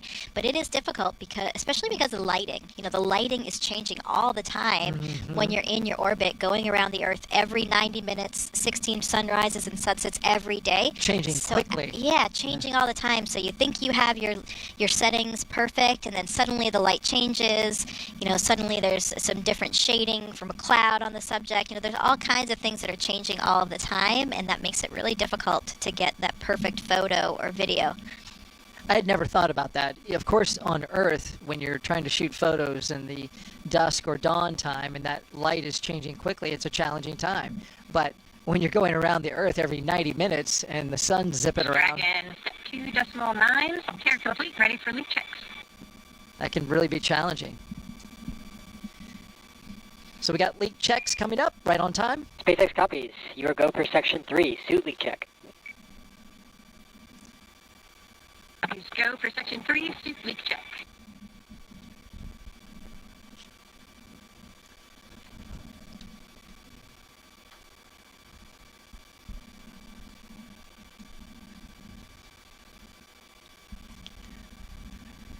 So we saw those leak checks earlier. Now one more round just to make sure things are good, their integrity is good now that they're strapped into their seats, because of course these suits are the things that will protect us if we had any depressurization of the vehicle for any reason.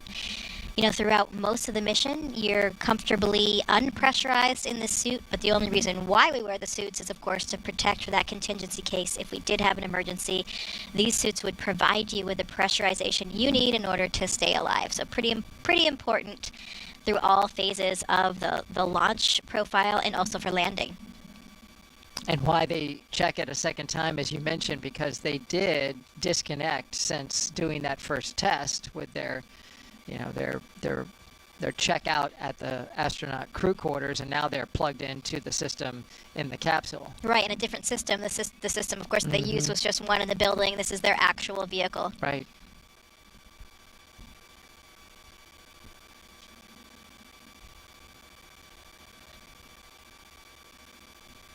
If you're just joining us, it is T-minus 2 hours and 27 minutes and counting until Crew 10 launches to the International Space Station as part of NASA's Commercial Crew Program. As you can see there, Crew 10 is strapped into their seats inside Dragon Endurance, waiting for their seats to lift off and take them spaceward.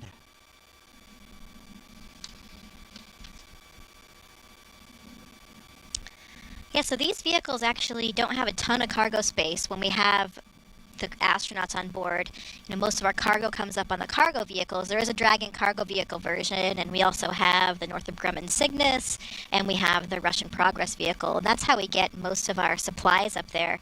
We, in the past, have had a Russian vehicle called HTV, and now there's actually a new one during this mission that TAC will be able to capture, and it's called HTVX. So that'll be the first flight of that new cargo vehicle.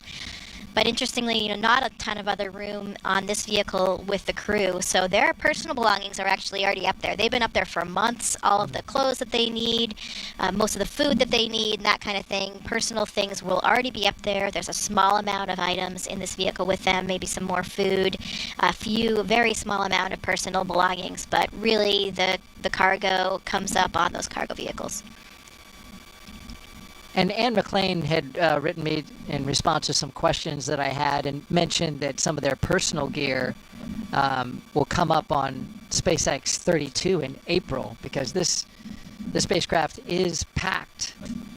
One of the heavier spacecrafts recently in the history of the Commercial Crew Program, packed with lots of food. One thing that's very important and needed up on the ISS is food and water. And so they had to make room for some extra food. And so some of those things will come a little bit later.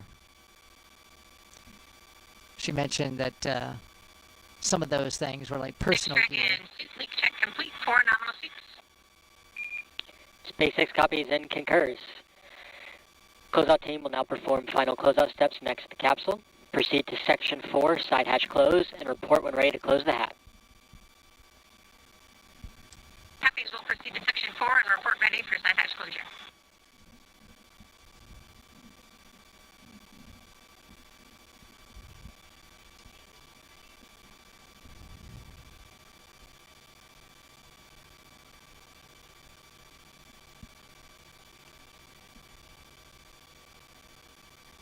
Anne McLean said that she packed some shirts from sports teams. Dragon SpaceX, we got a question for MS2. Would Seat 4 like their Valsalva installed for launch?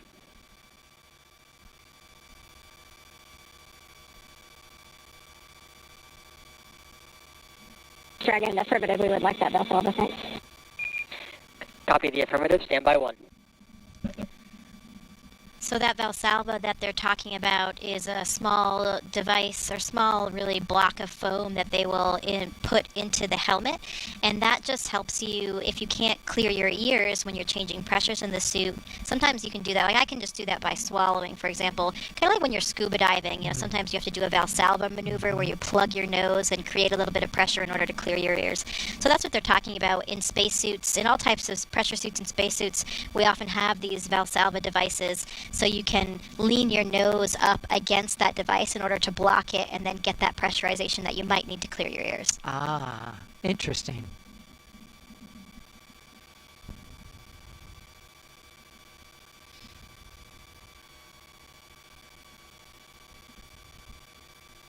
I can, you know, when I'm diving, just kind of do it. I guess some people can do it, just kind of Yeah, exactly. open up that, you feel it open up and the pressure releases. Of course, pressure's built up, so it'll easier to get it out. For some people, swallowing or kind of massaging your eustachian tubes in your neck. And when I'm diving, I actually do have to physically hold my nose to do it. But when I'm not in a water environment, if I'm in a spacesuit, I actually don't need to use a Valsalva at all. I can just swallow or even kind of move my jaw. So I think it depends a lot on your physiology. Everybody's a little bit different. But for me, with the air interface versus the water interface, I think that makes a pretty big difference. Right. So it's more like when you fly on a plane, right? And you get up 33,000 feet. Exactly. You feel your ears clear. That is complete. Crew is ready for Section 4.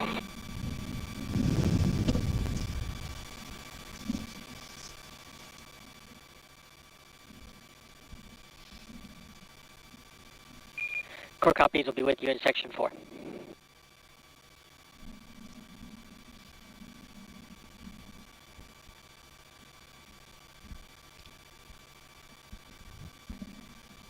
A look outside from the press site.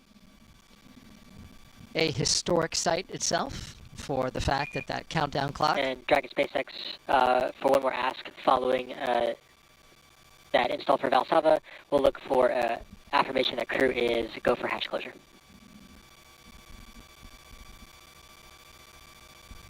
Dragon crew is go for hatch closure. SpaceX copies. The closeout team is taking final steps in preparation for side hatch closure. Stand by for some state transitions before we get into pad hatch closed. A reminder, at this time, ensure all items remain secure from now through launch. Copy.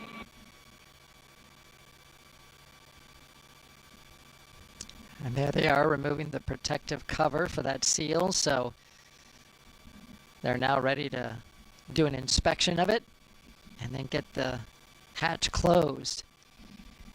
This is the second launch attempt for Crew 10.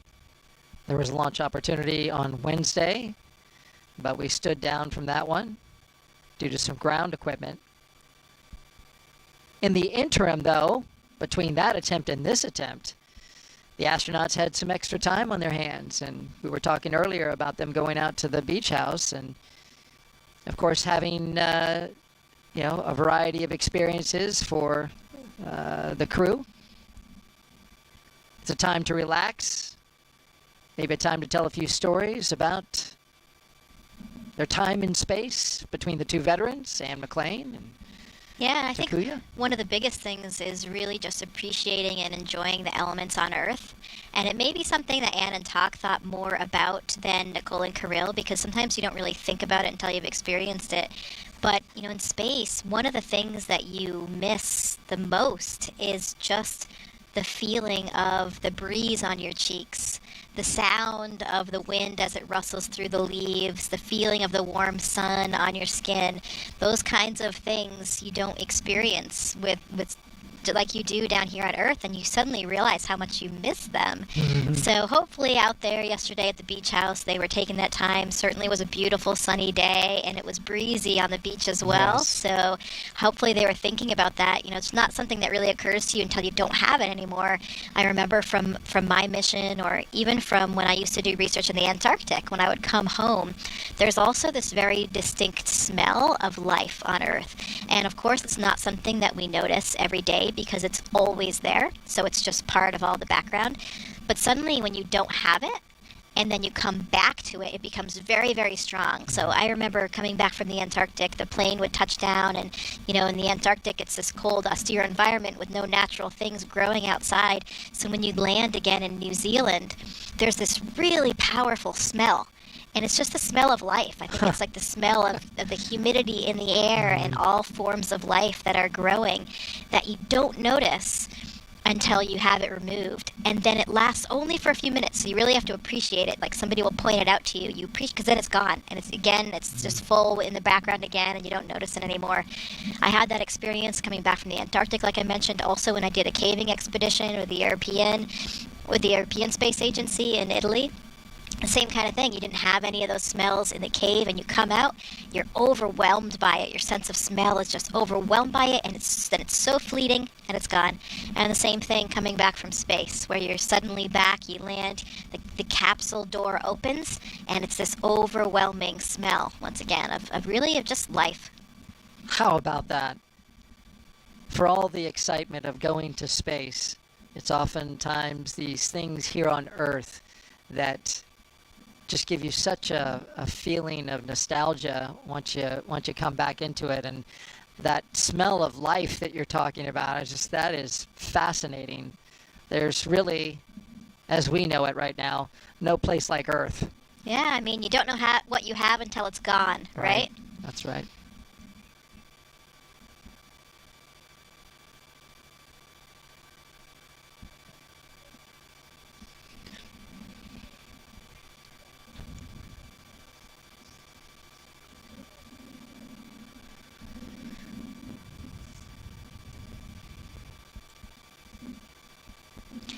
I'm thinking about the crew in there and what are they thinking about right now, and maybe they're taking some time to think about their family members and loved ones that are friends and family that are here today for the launch. And there's a lot of special people here today that I know for all of these crew members. I've been able to spend quite a bit of time with Anne's family, and she has a lot of friends here as well. The Axiom 4 crew, who will be joining them on the International Space Station hopefully during this mission, they were here for the first launch attempt, but unfortunately they had to go back to training. Peggy Whitson, the commander of that mission, is a close friend of Anne's, and all 4 of those crew members were here as well. And high school friend Steve Gleason is here. If you're not familiar with that name, he was a safety for the New Orleans Saints, and then unfortunately came down with ALS, Lou Gehrig's disease, but has become quite a notable figure and on behalf of ALS and research and support for that disease. Vapor has an incredible presence here with all of her family and her volleyball team, and I love it. I remember this when Vapor was selected as an astronaut as well. Both Anne McLean and I were actually on the selection board for Nicole Vapor's class, and I remember her family being there to celebrate their announcement. They all had matching t-shirts, and they do again today, her volleyball team as well, so a lot of spirit that they're showing. Kirill, I mentioned he has his host family from when he was a high school student in Texas, as well as friends and family members here from Russia. Dragon, SpaceX side hatch is closed, and we have begun the side hatch leak check. Copy. And Tak has a lot of friends from school and his previous jobs back in Japan, so everybody has an incredible representation of family and friends here to support them. And I bet the crew members are thinking about them a little bit. It's interesting. It's something we've talked a lot about as astronauts, that that this launch day is the hardest for the loved ones, for those friends and family members. As crew members, we are so well trained in every little step along the way that we don't really have any surprises. We know what to expect, and we're pretty calm because you're just doing your job. You're doing what you're trained to do. But it's the family members that really this is the most difficult on, because they don't have that same level of training. They don't necessarily understand all the nuances, and it's their loved one sitting on the top of that rocket. So it's an interesting dichotomy, though, where I think the astronauts are quite calm, but they're probably more worried about their family members and how they're feeling than they are really about themselves right now. And to draw the connection between you and Anne McLean, you two were in the same astronaut class, and that's how you became close friends. Yeah, we were selected as part of the 8 Pauls class back in 2013. So 11 and a half years we've been astronauts together, and we have become incredibly close. So this is a very special launch for me to see Anne embark on this second mission, especially because it's just watching her exactly where she should be. Anne is one of those natural born leaders. She just has this aptitude and ability to relate to and lead people in such a powerful way. So seeing her today as the commander of this crew, knowing that her crew is in such good hands, it is a really wonderful thing to see. Those leadership attributes come out even in the broadcast, as I've observed her just checking in on her teammates, seeing how they're doing. And when she answers questions in press conferences, she has a strong command of how to communicate, and she communicates really well. And that's a key to being a good leader, is to be able to have strong communication skills. Yeah, she absolutely does. And when we talk about the crew maybe thinking about their family members, I bet Anne right now is thinking about her 3 other crew members and making sure that they are comfortable and safe and have everything that they need. I have seen her do that all throughout the training profile and throughout her time here at KSC leading up to launch as well. She's really taking care of that crew.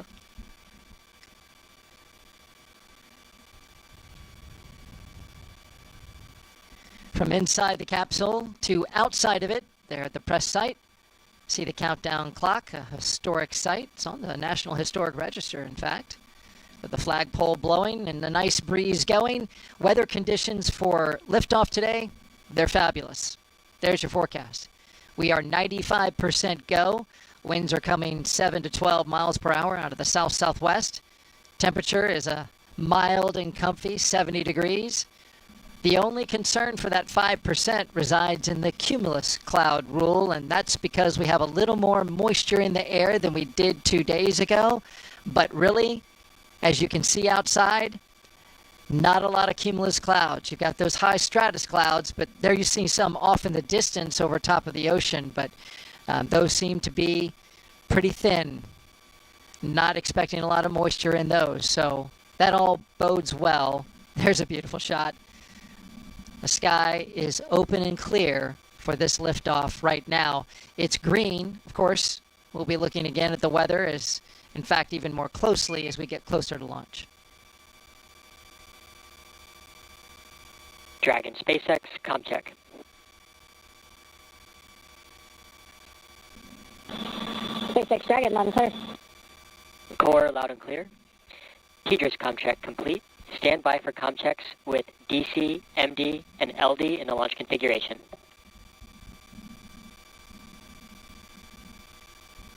Dragon, D on countdown 1, comm check. DC Dragon, loud and clear. DC loud and clear. Stand by for comm checks with MD. Dragon, MD on countdown 1, comm check. MD Dragon, loud and clear.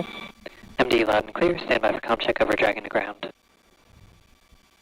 Dragon, MD on Dragon to ground, comm check. MD Dragon, loud and clear. MD loud and clear. Stand by for comm checks with LD. Dragon, LD on countdown 1, comm check. LD Dragon has you loud and clear. LD loud and clear. Stand by for comm check over Dragon to ground.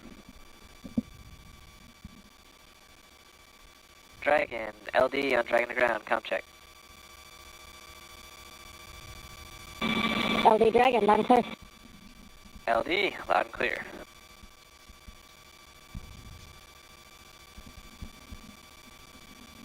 Dragon SpaceX, launch configuration, comm checks complete.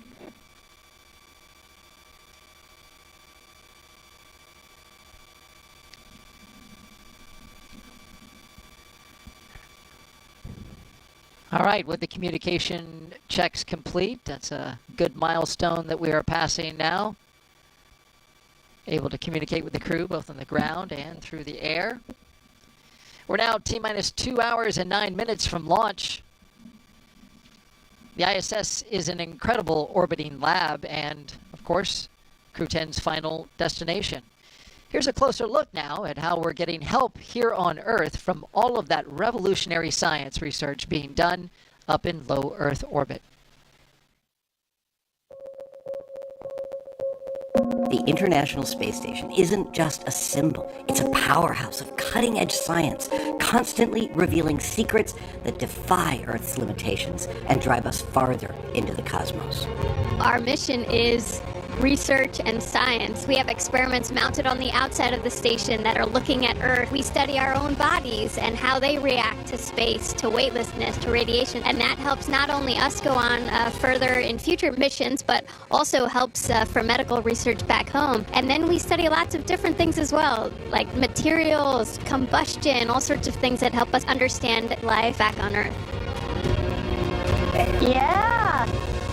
Microgravity doesn't play by the rules. It flips them upside down, transforming how liquids flow, how flames burn, and unraveling biological mysteries before our eyes. I saw some heart tissues beating in space, and it was incredible. So Tom, we see that top one beating. Looks like happy heart cells. But we're not just along for the ride. We're explorers, diving headfirst into the challenge and harnessing the power of this unparalleled platform, just as we have been for decades. We're on a relentless quest for answers, seeking to understand the intricate workings of the human body in space and ensuring future crews stay safe on their daring journeys beyond Earth's orbit. The human aspect of human space exploration is always going to be very important for decades to come. And when it comes to technology, we're not waiting around. We're discovering new ways to grow crops in harsh environments and engineering innovations to tackle Earth's greatest challenges. We have amazing technology that allows us to recycle water and create water for us to drink. It's delicious. Microgravity isn't just a curiosity. It's a game changer in the fight against diseases back on Earth. paving the way for breakthroughs that benefit us all and enabling new economic opportunities in space. Welcome, Axiom 3, on board the International Space Station. From our vantage point more than 200 miles above Earth, we are not just spectators. We're gaining unprecedented insights into the world we call home, and we're sharing our findings openly. We're not just achieving results today. We're sparking inspiration in future generations of explorers and embracing the power of global collaboration as we reach for the stars. What was your favorite experiment on the International Space Station? Toby, great question. My favorite experiment was the one that I got to eat. It was us growing hatch chili peppers in our plant habitat. Station Huntsville on 2. We have video in Node 1. Look at those chili peppers. And as we soar through space at 17,500 miles per hour, each moment is a step closer to unlocking the mysteries of our Earth, our universe, and propelling our pioneering spirit even farther into space. So come along for the ride aboard the International Space Station.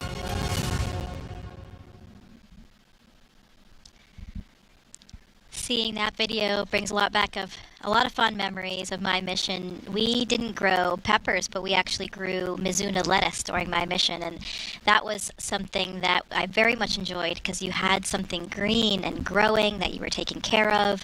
You were giving it water every day and monitoring the growth. And then the best part was at the end of the experiment, we processed the lettuce, and some of it, of course, had to go back down for science, but then we were able to enjoy a fresh salad. So that was a big moment for me. And we have so much incredible science going on the International Space Station during all increments. And there are some specific experiments I can highlight today for what this crew specifically will be doing. There are kind of two areas. We're actually gotten into the time now where we even do some science on board the Dragon before the crew docks to the International Space Station. Some of those experiments that they'll be doing in Dragon, they have an experiment called Space Health, which is a Canadian Space Agency experiment. It's a biomonitoring wearable technology garment, and it's looking primarily at things like the cardiovascular system in terms of understanding more about how that system responds to microgravity to make sure that we can monitor these aspects of astronauts and keep them safe on orbit. There's an experiment called Thigh Cuff that they'll be doing in Dragon as well, and this is really a small kind of restraint that they put around their thighs, and this can help prevent and counteract some of the fluid shift that we experience in microgravity. So in microgravity, we have this upward fluid shift of our blood volume where it really leaves our legs, because here on Earth, gravity is pulling, of course, all that blood down to your feet. So in space, you have this upward fluid shift where the blood goes upward into the torso area and in the face. Sometimes you can see that in some of the astronauts, especially as they start adjusting to the microgravity environment. And some of these fluid shifts may be actually contributing to some of the problems that astronauts are experiencing in space. There's one example, the spaceflight-associated neuroocular syndrome, and this has some different hallmark features, but basically it is causing some vision deficits in some astronauts when they come back, and actually changes to the anatomy of the eye, the back of the eye, the retina, and the choroid layer, which has the blood supply for the retina. Some astronauts have an optic disc edema, so a swelling of the optic disc, and also even a flattening of the eyeball. So a flattening of the back of the eyeball actually changes the refraction and changes your vision. This was something that I actually experienced during my mission. I had a pretty severe case of SANS. Luckily, everything is kind of back to normal now, but the one lasting symptom that I have is that I have perfect vision now. When I launched to space, I actually... Irregular shaped eyeball, which is more like a football, and kind of make it more into a basketball when you go to space, in terms of your case and getting better? Not necessarily in terms of my... You go to space, in terms of your case and getting not better? Not necessarily. In terms of my case, it's not like it's causing an astigmatism, and I didn't have an Right, astigmatism. no, but I'm saying reversing it. Yeah, well, I didn't have an astigmatism to begin with. I That's see. different than just being nearsighted or Okay, farsighted. So okay. I'm not sure, actually, if we have any data on people that, experience SANS that have an astigmatism. That's an interesting question on how it would affect that overall shape. This is kind of just a flattening of the back of the eyeball that's normally round, so it changes that refraction, which of course changes, your prescription, and changes your vision there. This crew on board Dragon will also participate in an experiment called immunity assay, and this is a new way to monitor health and immune function with a blood sample. So most of the time, historically in space, we take blood samples and we have to send them back down on Earth to be studied by scientists to evaluate them for all these different parameters, for example, immune system parameters. This is actually an in-flight assay that would allow the data to be collected in flight without going back down to the ground. So could be really important in terms of physiology and medical research, and also direct health of the astronauts as well. Yeah, because when the blood comes back down to Earth, instantly gravity is then a factor, so studying it in that microgravity environment while it's up there, Yeah, right? the blood sample itself, the parameters that they're looking at, they won't be changing anymore because they're not. It's not in the human body anymore. But you're right. Now, we are keeping the experiment a little bit more clean, since we're never exposing anything back to that 1G environment.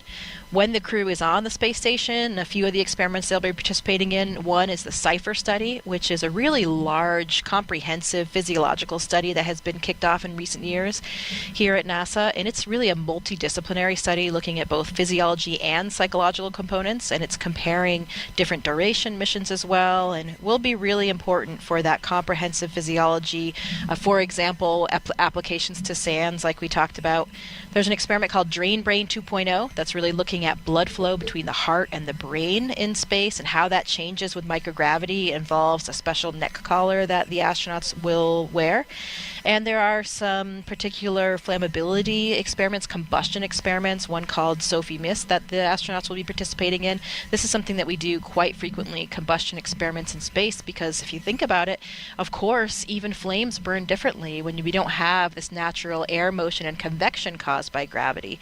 This particular experiment is looking at different models for flammability that can be used on future space missions, and has terrestrial applications for combustion models as well. So lots of different types of science, really engaging and really important, not just for the future of astronauts and future space exploration, but direct applications to disease states and other factors back down here on Earth.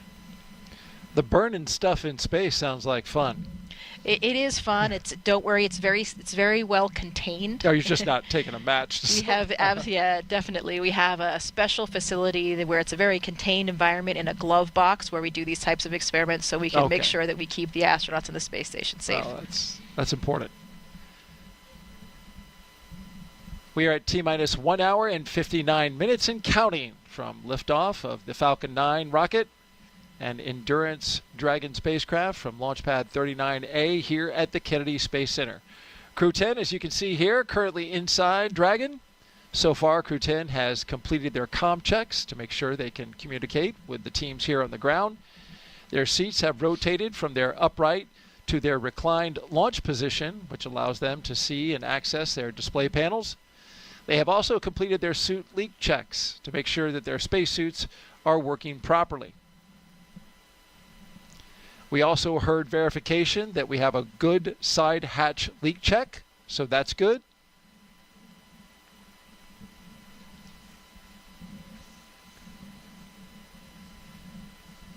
If you've been watching us since we came on the air at 3 p.m. Eastern Time, you know that we've had fantastic commentary from NASA astronaut Jessica Meir. My name's Daryl Nail. I get the pleasure and the honor to sit next to her and help document this journey to the launch pad with all of you.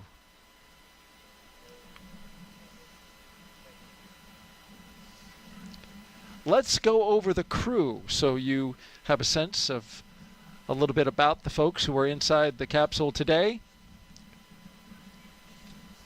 We'll start with our crew commander, Ann McLean. This NASA astronaut is a West Point graduate and U.S. Army colonel who has spent 204 days in space and completed 2 spacewalks. She's a highly decorated Master Army aviator with over 2,000 flight hours. Post-ingress briefing.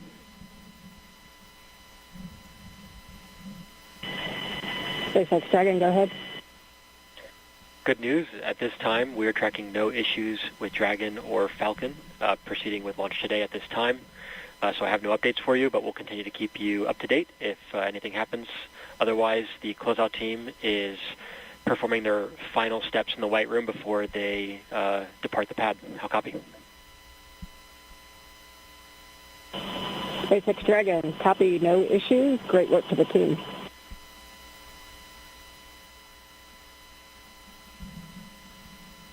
That's a great update. Working no major issues. The launch vehicle, the spacecraft, the ground systems, all good as we watch the closeout crew continue to do their work before leaving the launch complex.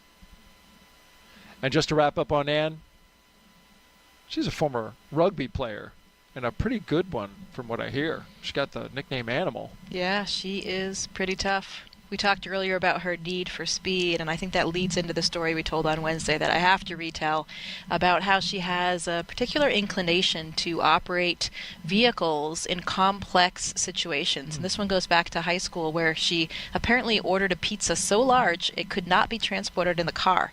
So she and her friend got in the car, they put the pizza on top of the car, and Anne, as the driver, natural commander seat of course, had her left arm up on top of the car to hold the edge of the pizza box and her right hand on the steering wheel, and her friend had her right hand up on the other side from the passenger seat. So Anne is really ready for anything, I would say, in terms of transportation and complicated vehicle setups. And where in the world is it that you can order a pizza that's as big as the roof of a car? Spokane, Washington, apparently. Apparently so, right? Wow. Colossal something, I guess they were called. Okay. Well, it's a good thing it didn't come off the roof, because it sounds like it would cover an entire windshield. So good job, Ann. Hey, let's talk about our Crew 10 pilot now, NASA astronaut Nicole Ayers. She's a U.S. Air Force major and graduate of the Air Force Academy. Nicole has flown the T-38 and the F-22 Raptor, logging over 1,400 flight hours, including 200 in combat. This will be her first space flight, making history as the first astronaut from NASA's 2021 class to fly. And she has said that that is very special to her. She feels humbled by it, and she's flying stuff up into space for her fellow classmates in honor of her being able to go first. You know where she got her call sign, Vapor? I do not. It's an interesting story as well. You know, she's an F-22 pilot, and apparently is one of her early flights, and I think she had a formation flight with her colonel or something as her on-wing, so big deal flight. She got ready to start the aircraft, and suddenly as she was doing so, there was some kind of smoke building in the cockpit. So her training kicked in, and she was abort, abort, abort, quick, ready to leap into action and abort that engine start. And turns out it was just condensation. So that's how she became known as Vapor. The vapor that condensated onto her glass inside the cockpit. Well, it's as good a nickname as any. I thought you were going to say that she pulls really hard G's and creates a vapor trail, and that's where I thought you were going. Well, with that too. Oh, that works as well. She is a jet pilot. Yes, she is indeed. Let's move on to our mission specialist now, Takuya Onishi. He's our JAXA astronaut on board. He's returning to space for his second mission. A former commercial pilot, he spent 113 days aboard the space station in 2016 and then became the first Japanese astronaut to capture the Cygnus spacecraft. When he's not training as an astronaut, he enjoys flying, hiking, movies, and playing the saxophone. Also serving as a flight director. He, after his second flight, got certified as a flight director and was actually acting as a flight director on the ground in the Mission Control Center in Japan for even up during his training flow until his last trip to Japan. So really exceptional experience for him, because it really gives you that kind of perspective that's so vital as an astronaut, to understand the ground really intimately. A lot of us as astronauts work as Capcoms in the Mission Control Center, talking to the astronauts from the Mission Control Center, and that affords that as well. But being a flight director is even more impressive. So well done for Tak for keeping that up. He even has an asteroid named after him. You mentioned that before, and I'm still very curious at how that came about. We'll have to dig that one up. Yeah. But, you mentioned his qualifications, which flows into his upcoming assignment as ISS Station Commander. Those are some great qualifications, the fact that he has seen it from both sides, both in space and on the ground. The second mission specialist is Roscosmos cosmonaut Kirill Peskov, a former airline co-pilot. This will be his first trip to the International Space Station. Trained in skydiving, zero gravity, scuba diving, and wilderness survival, he's ready for the challenges of space. Not a man of very many words, but when he does speak, he's very succinct, very clear. Kirill, we talked about the fact that he had never seen a bear until he went to California, even though he grew up in Siberia. But another great fact that I came across from his colleagues was that, in this region in Siberia, it's very close to the Mongolian border, which is an incredible part of the world, where I actually had the opportunity to go to do some research to study bar-headed geese in Mongolia, and it is a very special area. But one of the things that's special about that area is that they do a lot of throat singing. It's this old traditional form of singing that's really deep and guttural from the back of the throat. I won't even try to do it because I can't, but if you've never heard it, you should definitely Google it and see. But apparently Kirill does throat sing. He can do it? He can. So I wonder if he's doing any of that for them in the capsule. I've heard this, just so happened to have heard it, and I was fascinated by the sound that they make with their throat in this singing. It's really pretty cool. At first I was like, oh, whoa. But there was a very popular commercial on TV in which they had some of that throat singing, and that's where I first heard it, so I had to go look it up. It is very cool. That is pretty cool, yeah.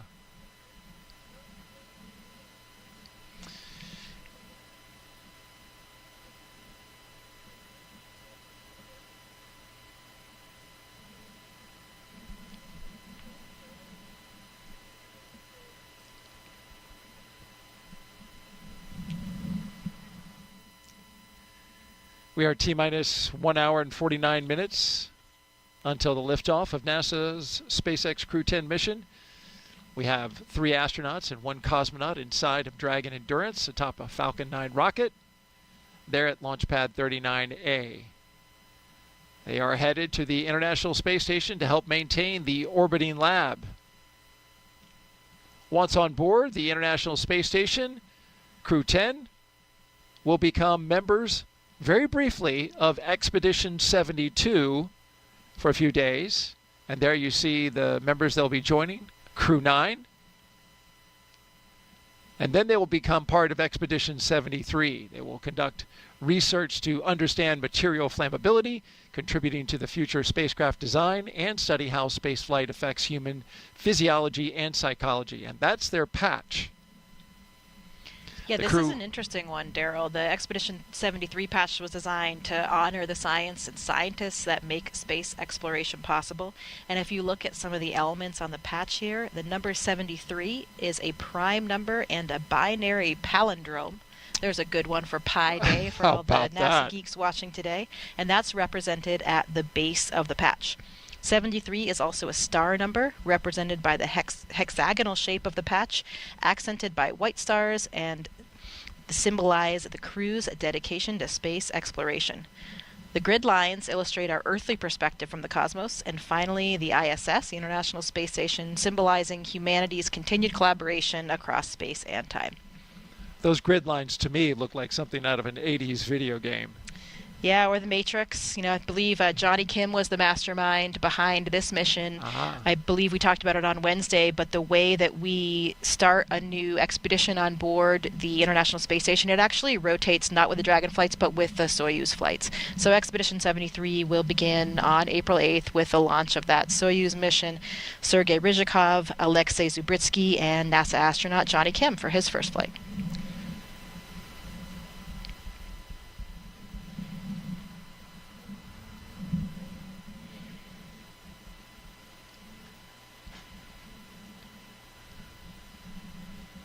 While we have a moment, let's take another social question.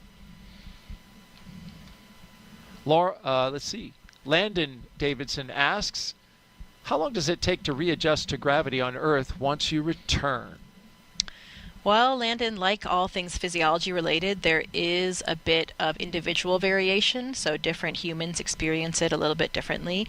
For me, it was interesting when I went to space, I actually adjusted very quickly. Even though, as humans, we've never evolved without gravity, I felt really comfortable and like I was at home. Some astronauts do experience space motion sickness, though, for those first few days, where they may feel a little bit queasy, even a little bit nauseous, maybe even vomiting a little bit. But that's normal and usually resolves in the first few days. And most of these effects are really due to your neurovestibular system. So your inner ear, we have these semicircular canals, and some other organs that are actually gravity dependent in terms of how they work for your neurovestibular system, which is of course responsible for spatial awareness and balance and those types of things. So that system goes a little bit haywire when you first experience microgravity, and then once again after you've adapted to that and you come back down to Earth. So when you come back down to Earth, you don't feel great. You literally feel gravity, kind of like the bully on the playground that has their hand on your head and is pushing you down. You feel the weight of gravity when you're sitting down, like you just feel heavy. You go to get up from sitting on the couch. I remember having some lower back pain that actually persisted for many months. I just felt really stiff, like I was suddenly 80 or 90 years old and I couldn't, quite straighten out my back. But overall, astronauts generally adjust pretty quickly. In those first few minutes and even hours, you're a little bit like a drunken sailor when that neurovestibular system is really kind of readjusting. Some people have a little bit of motion sickness in those first few days. I didn't really have that. I was pretty fortunate. And then you readapt to things like walking kind of quickly because your body just, gets used to it. You'd been doing it for so many years before flight. It takes a little bit longer to adapt to running because it's this more complex motor neuron connection for running than it is walking. And I remember that very well. I was in the gym with my trainer and, she's like, okay, go ahead, run across the gym. And it felt so strange as I took kind of that upstroke of one foot. It felt normal. But then when I landed my foot, I felt like I was an elephant crashing down to the ground. Wow. And, we run in space on the treadmill every day, every other day. And so you're used to running, but you're not really used to running at your full body weight because in weightlessness, we have a harness that we use to hold us down on the treadmill, but we usually only run at about 75% of our body weight. And of course, it's so different when you're not under the full effect of gravity. So running takes a lot longer to kind of get normal again. So depending on what exactly you're talking about, the first days, even weeks, you feel pretty tired, but then you adapt fairly quickly after that, and maybe some lingering effects for some people, back pain and that kind of thing, but really a lot of individual variation there. And you touched on it. It's not like you're not working out on station. Your exercise is part of your daily regimen, and you're staying as fit as you possibly can. So it's really interesting that when you come back down, that neurovestibular system, that's the thing that's not used to it and is throwing everything off. Yeah, because your cardiovascular system, you are running and bicycling every day pretty much up there to maintain your cardiovascular system. But of course, the rest of the time, your cardiovascular system is not acting against the force of gravity like it is here on the ground all the time. So there's some level of deconditioning that just happens where, on the space station, I'm up there, I loved running on the treadmill. You kind of feel like a gazelle since you're a little bit offloaded. I feel fast. And yeah, even your gait changes, your stride changes a little bit because of the mechanics of running are just different up there when you're not under your full body weight and you're kind of, you're being held down by this harness. But I really, really enjoyed it. But you're running for miles, every day. So Sonny Williams did and a few other people have actually done marathons. Dragon SpaceX closeout team has departed the crew arm. SpaceX Dragon copies. So what happens is when you come back down to Earth, you just like, even though you've been running miles a day, you come back to Earth and you can't even run a mile because you've had this kind of cardiovascular deconditioning. So that takes a little bit longer to come back. Interesting, from a marathon to struggling with a mile just because of the change in coming back from space to Earth. Well, we are now T-minus 1 hour and 42 minutes and counting.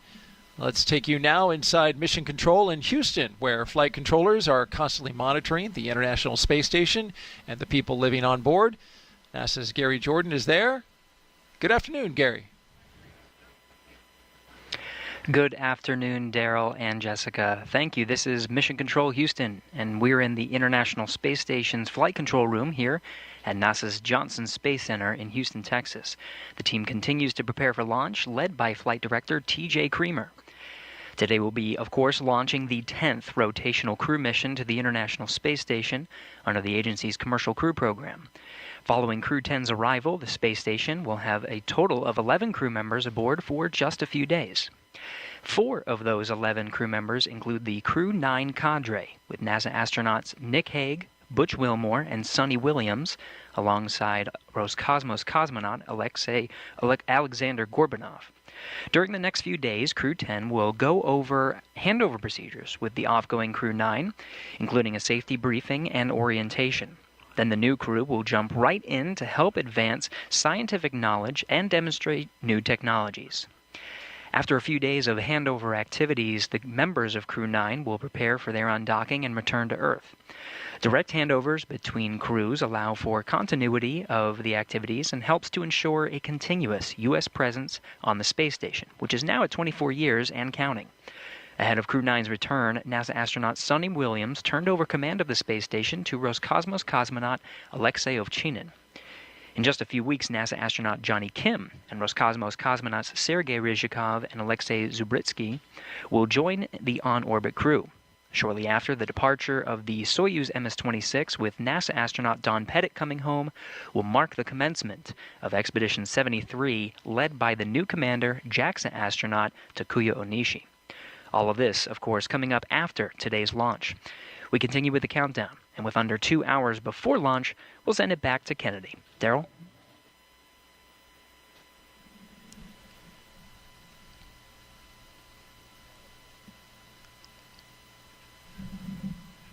If you just join us, this is live coverage of NASA and SpaceX's Crew 10 mission to the International Space Station. We're now T-minus 1 hour and 40 minutes until liftoff, and so far we've had a smooth countdown. No issues with the rocket or spacecraft, and ground systems are looking good for launch. You're looking now at the crew inside their capsule, Crew 10. And one of the first tasks Crew 10 did as a team was design and create their mission patch. There it is on your screen. And here's their description. The SpaceX Crew 10 patch was thoughtfully designed by the 4-person crew. They used AI for the initial inspiration, and then a human artist perfected the design. So as you can see, as you're looking at there, it's a 10-sided patch with the Roman numeral X boldly in the center, representing the ascent and descent that they will do. It's also representing the 10th operational flight of the Dragon spacecraft. Notice the Dragon with its wings fully out in full flight. That's a nod to the 4 crew members who are all professional pilots. The stars are red, white, and blue for the flag colors of each crew member's home country, and the brightest stars represent the crew's closest family members and support system. It's a lovely patch. And it was interesting, Nicole Ayers was asked about it. She said she kicked off the design of the patch when she and her husband initially used the AI image generator to come up with some ideas, but it was really just to kind of kick off some ideas, and she took those then to the human artist, who then was able to artfully design that Crew 10 patch. And I really like that X in the middle and how it's got them ascending into space and then returning to space. It's a good one. And you can see it there represented on the flagpole. Just below the American flag flies the Crew 10 patch on the CCP flag. CCP standing for Commercial Crew Program. Yeah, it's one of the great things that we do together as a crew. Another one of those traditions like we talked about. You know, I don't know that everybody knows that we really do design those patches by ourselves. So we try to capture the elements that are important to us, special things from our professional and or personal lives, special things about the mission and timing, and just things that mean a lot to all of us as crew members. Oftentimes, you know, we are capturing the international spirit of cooperation and collaboration that's reflected by the makeup of our crew. We talked already about that 50th anniversary of the Apollo-Soyuz mission as well. All of these things really play into our patch design and thinking about what components to put there. Will you have some artistic influence in your patch if you do a patch one day? Oh, absolutely. So yeah, I did help design the patches for my previous mission and for future missions as well.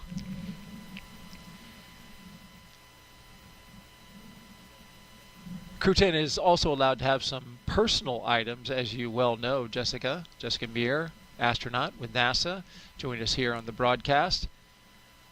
They get to take them with them for their extended stay in space. And for this crew, here's a few things that they will be taking up. Anne McLean, her and her crew were able to pack some personal gear to meet them on the ISS. It's going up on SpaceX 32 in April. She packed some sports team shirts, and those are from the schools she attended, along with some holiday gifts for the crew. Commander McLean said, most importantly, she was able to pack a memento for multiple people who worked on this flight to support her either personally or the mission as a whole. Those items will be returned to their owners after flight, and they include things like pins, necklaces, and rings. It's neat to have some jewelry that's flown in space. Takuya Onishi, he's having a lot of pictures of his family, friends, and colleagues sent up. He's also flying some banners from elementary schools he participated in when he was a small kid.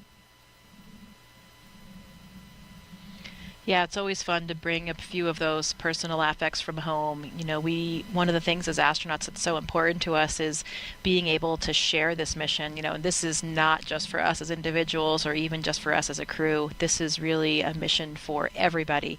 Everybody at NASA and all of our partner agencies, all of the people of our countries, really all of the citizens of the world. So we try to bring up things to represent that, whether they're from, you know, universities that we attended, different organizations we belong to, things that really represent all of the different people who helped us get where we were and where we currently are on the International Space Station, and to really bring it back to them, to tie it to them as well, to share the mission and remind everyone that this is truly for them and for all of humanity.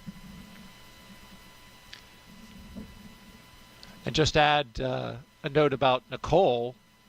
She said she's taking items from alma maters and the Air Force volleyball team, which you mentioned. Some of them are here today. Yeah, they are. She's also taken a bunch of pictures of her friends and family so she can keep them close. And since she's the first person from her astronaut class to go to space, she's also taking up something for her classmates, the Flies, of course, Group 23. But she didn't want to say what it was. She wants it to be a surprise. But she's said that she's getting nothing but love and support from her classmates. Yeah, absolutely. I know that they are all so proud of her today. So excited for her. I never forget that first moment when you see your first classmate launch. It really does feel different. You know, you get to know all of the other astronauts and cosmonauts that are flying, and every launch, of course, is very special when it's one of your friends or colleagues. But it's a little bit different when you see your own classmate, because it just makes it more real for you. You know, your classmates are like your friends and family, and they started at the same time as you, and it just gives this extra dose of reality of, you know, wow, I didn't just become an astronaut. We actually are going to have the chance to go to space now. So very exciting day, I know, for all of the Flies. And a relaxing one for Kirill Peskov, who's on the left side of your screen, who looks to be taking advantage of some relaxing time before liftoff. Absolutely. Maybe he's getting ready for some throat singing. You know, maybe this is part of the process. He just heard me. He woke up. Yeah, he's got to let me clear my throat. Well, as Crew 10 launches, that means that Crew 9 will return home soon. Crew 9 launched from Pad 40 at Cape Canaveral Space Force Station back on September 28th, 2024. And that was a unique flight because it was only 2 crew members in order to make room for Butch Wilmore and Sonny Williams, who, of course, flew up on a Boeing Starliner test flight, but are now coming down in those 2 open seats with Crew 9. That capsule is on station right now. Wilmore and Williams have been living and working on the space station now for over 9 months, the other 2 for a little over 5 months. Once Crew 10 arrives, there will be what's called a direct handover for 4 days, which is going to be shorter than usual. And then, of course, Crew 9 will undock and come back home. And so that's going to be a quick handover period that they're going to have, a little different than the longer week or so that they have? Yeah, it depends on what's going on, with comings and goings of different spacecraft. So those handover periods can be variable also because, we never know exactly when the Dragon's going to leave because we have to have good weather prediction for landing. So you never know exactly how long they'll be, but we do have to plan for something. This one is called a 2+2 handover. So we'll have 2 days of dedicated handover activities where the crew members that are up there, the experienced crew members, will be handing over all the important information, how they do things. Of course, this new crew is well trained on all the systems and everything up there, but there is just something to understanding exactly the lay of the land when you see it in person. Little nuances that you can really only get from the crew members that are up there, you can't necessarily get from the ground teams. So we take that time to really hand over all of that really important information. That will be, especially for the new astronauts that have never been on board, but even for Anne and Tak, who are experienced and have been on ISS before, things have changed. It's been years since their mission, so there's different hardware on board, different systems. Some things are running a little bit differently, so really important time. The other component of 2 from that 2+2 is 1 arrival day and then 1 departure day. We will be extremely happy to have Sunny and Butch back down here on Earth. They've been up there for longer than expected, but they were up there in space doing their mission, doing what we do as astronauts, the moment we all wait for as astronauts. So they've had a very productive mission. I love that we saw that image of Sunny running on the treadmill. We talked about how she ran a marathon in a previous missions. I'm not sure if she did it again on this one or not, but I'll have to ask her about that. It'll be great to have them back, and they are coming back with another one of my 8-ball classmates, Nick Hague. So. Indeed. And a lot has been made about the return of Sunny and Butch, as we know, in the media and the reporting that's been happening about that. What's your sense of it inside the astronaut office that so much attention has been given to their return? Yeah, definitely a lot of attention. But as I was saying, they are up there doing what astronauts are supposed to do. That is what we live for, and that's really our main intent of being astronauts, is to go to space and to do science and to do maintenance and do all the work that you do on the International Space Station. So it's really no big deal that Butch and Sunny are up there, again, longer than expected, but they're contributing to all the science and all the maintenance on board, just like every other crew member. And it's just something as astronauts that we know we always have to be ready for. We always have to be flexible. You know that there's a plan for your mission. That plan can always change. As you've seen in recent years, there are so many different things that can happen, not just with vehicles, but all different aspects of the space station program. And so, we accept the mission, knowing what the plan is, but knowing full well that there's a very good chance that it can change. And that's just something that, a lot of us are used to from our previous careers as well, that flexibility and adaptability. And I think it's one of our most important skills as an astronaut. And that's what Sunny and Butch have been doing. You're absolutely right. They went up on a test flight that was supposed to last 8 days, but they were ready to become part of the team up at the International Space Station, working, maintaining. They did spacewalks. They have done it all. Yeah, they're both very experienced astronauts. They've done International Space Station missions before, so it's not something foreign to them, and they were incredibly productive during their time. All right, quick social question. We want to get another one up. We had a question come in from Swamp Smoke, who asks, what's one thing about living in space that no amount of training on Earth can fully prepare you for? Yeah, that one, we get asked that one quite a lot. And, what I usually answer, I think, is true. We have so much extensive training that we've talked about today. We know all of these things. We have all this muscle memory for the spacesuit and all the things that we do up there. But what nothing can train you for is how it feels to live and work in microgravity all the time. Just the simple things, like the fact that you can't put your drink down on the table, you can't put your pen down, we've got Velcro on everything, and it's this really, if you see the photos and video of the International Space Station, there's stuff everywhere, on all the walls, on the ceiling, on the floor, cables everywhere. So if you take your drink bag and you Velcro it to a wall because you're up on the ceiling working for one moment, and then you go to a different location, you're on the floor or one of the walls, suddenly you're like, wait a minute, where did I put that drink bag? Because everything blends in this three-dimensional space, and your brain just isn't used to that. Here on Earth, look at us right now. Everything that we're using or looking at is really right down on this desk. We just put everything down, it stays there. We are not using any of this three-dimensional space above our heads or behind us or on the walls. And in space, you utilize all of that. And so it takes your brain some time to really adapt to that, to understand you lose things a lot in the beginning because you put your drink bag down, you don't know where it went because you've been in all these different orientations and positions, and it's really hard to make those connections on spatial awareness. So I think that's the thing that's really difficult. Nothing can train you for it. You can talk to other astronauts and they can give you tips for dealing with some of these things, but until you experience it yourself, you really can't prepare for it. I lose a lot of stuff on the ground. I can only imagine what I would lose in space. Thank goodness that my wife helps me track it down, along with these little Bluetooth reminders of where my keys and my wallet are. All right, T-minus 1 hour and 26 minutes and counting.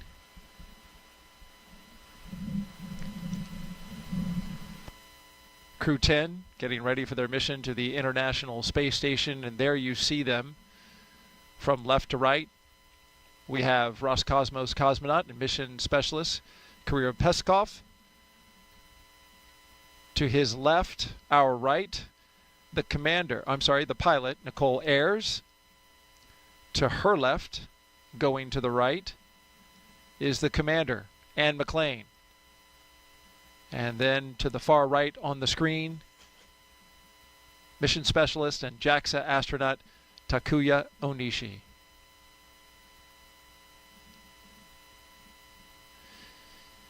Up next, we'll be looking for the Launch Escape System Health Check.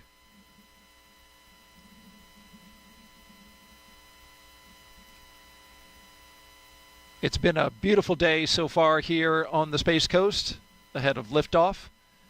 Currently at 7:03 p.m. Eastern Daylight Time and 48 seconds. For those who like to know the detail.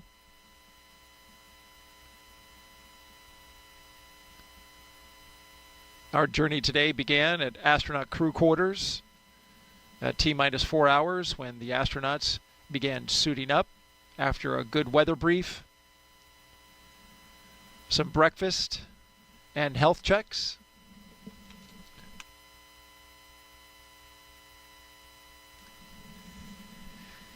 They got into their vehicles and traveled out to the pad. It took about 20 minutes. They ascended the launch tower and then crossed that crew access arm that you see on the right-hand side of the screen. That took them into the white room at the very end of the arm, and they ingressed into the spacecraft where they are now. Got less than 90 minutes until liftoff. They performed this routine exactly as they did today on Wednesday during the first launch attempt. We got down to T-minus 43 minutes until we had an issue with some ground equipment and the hydraulics, where there was a trapped pocket of air inside the system. That was fixed and bled out on Thursday, and now the ground support equipment is good to go. The launch vehicle is go, and so is the spacecraft.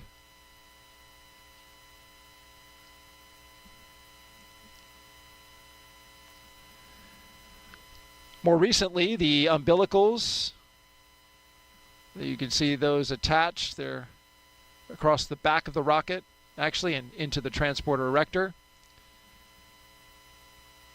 They provided some comm checks through those.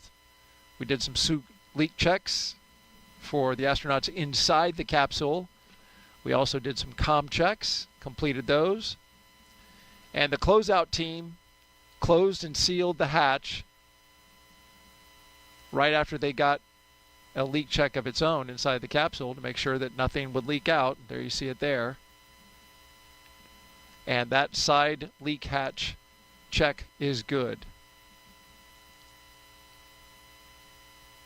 Side hatch leak check, rather.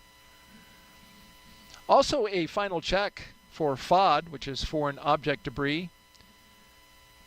The closeout team carefully examined the area around the seal for the side hatch, and they have since left. They cleared out of the blast danger area, and now the only 4 people who remain inside the perimeter of Launch Complex 39A are right there on your screen. The crew for Crew 10.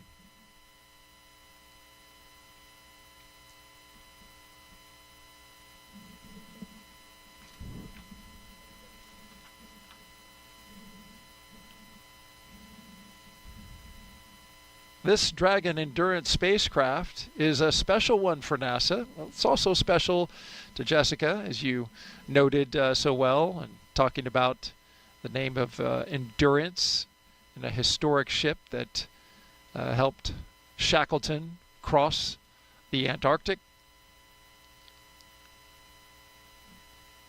The Dragon spacecraft Endurance will take Crew 10 to space today in its 4th space flight. Since its first flight in 2021 for Crew 3, SpaceX's Endurance Dragon has been a workhorse for NASA's commercial crew program, flying mission after mission. It has safely carried astronauts to the International Space Station.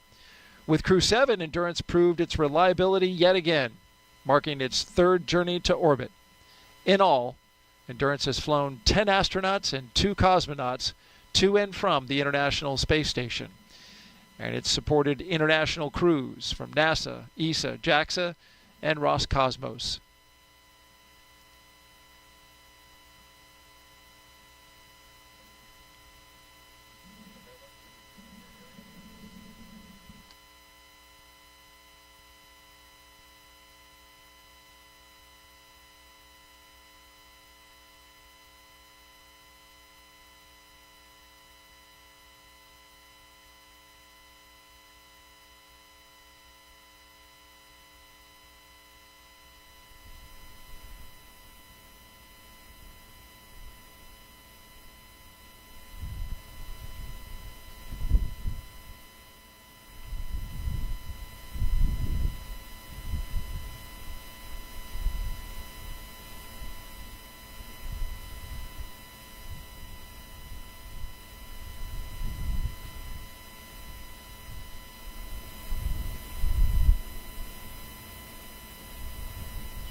Live coverage of NASA and SpaceX's Crew 10 launch to the International Space Station.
We are T-minus 1 hour and 17 minutes and counting until liftoff of Crew 10. on a Falcon 9 rocket to the International Space Station. Crew 10 will be the latest crew to fly as part of NASA's Commercial Crew Program, which uses private companies to transport people to and from the orbiting lab from right here on U.S. soil. We've had a great countdown so far. What a beautiful shot. The Indian River Lagoon in the foreground. In the background, the Falcon 9 rocket and Endurance spacecraft with Crew 10 on board. Weather is 95% go. The only tiny concern is the formation of cumulus clouds, but as you can see from this view, we don't have many of those around here, and that's a good thing.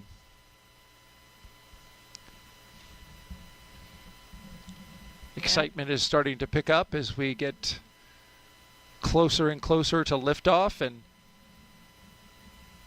Jessica, it's been a good day so far. Yeah, absolutely. The weather looks perfect, and much to Vapor and other Air Force jet pilots' delight, no need for umbrellas today. That's right.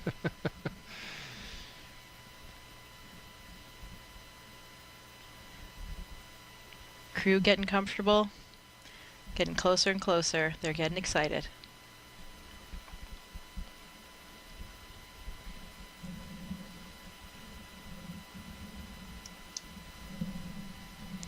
You know, Daryl, it's been 5 years since the Demo 2 mission, which was the first crewed mission of SpaceX, and that was an interesting timing.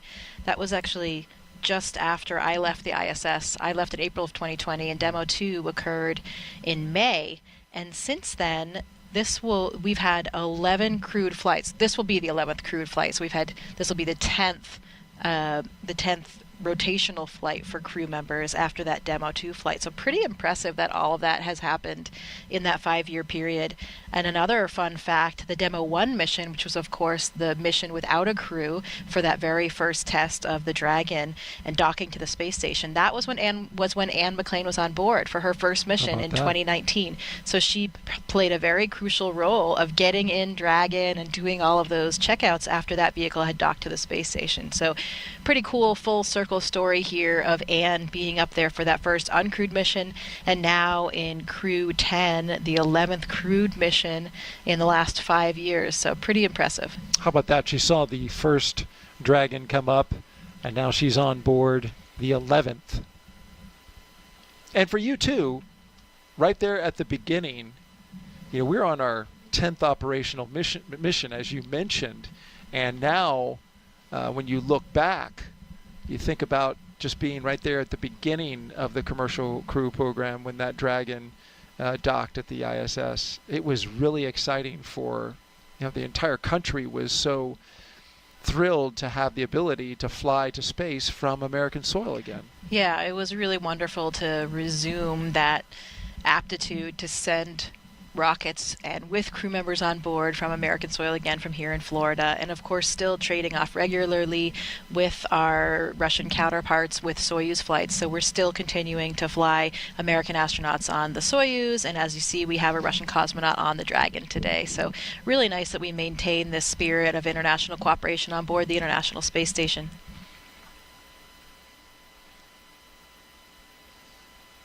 Especially, as we said, with that 50th anniversary of Apollo Soyuz coming up in July.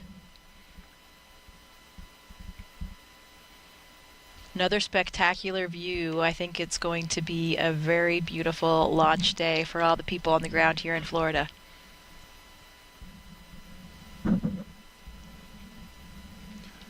Absolutely, we are headed in that direction.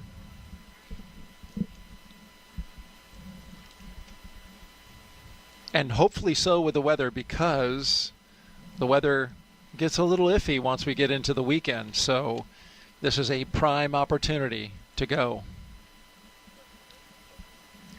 Just like that prime number 73 for Expedition 73. That's right. Let's grab another quick social question, Jessica. We're with Jessica Meir, NASA astronaut. Mohammed Therick asks, apologies if I didn't get your name correctly, what lessons from the Crew 10 mission will influence future astronaut rescue and contingency planning for the ISS and beyond? You know, I think for that one, there isn't really and something... Launch Control on countdown. For crew awareness, we'll be commencing with fuel bleed in approximately 2 minutes. Expect some pressing and venting from the vehicle. And we can see the venting and that fuel bleed that's happening right now as it comes off the transporter erector. Sorry, go ahead. Yeah, so we talked a little bit earlier about how whatever vehicle you launch on, that vehicle remains docked to the International Space Station as your lifeboat, essentially as your rescue vehicle. Even though you launch and you're not going to land for 6 months or more, you have that vehicle there at all times in case anything happens on the space station, anything happens to a crew member, though we needed to get the crew home safely. So we always have that rescue capability. From time to time, as you've seen in the last few years, we do have various situations emerge. If there's a technical issue on a certain vehicle, for example. And so we do what we do best here at NASA, and that is adapt and reevaluate and replan. And to me, that has always been the most impressive thing of working at NASA. When I am most impressed about NASA, it's when we have these challenges, because you see NASA rise to the occasion and do what we do best, readapt and be flexible. And that's the same thing for all of these rescue missions. You know, we will replan and do whatever we need to do.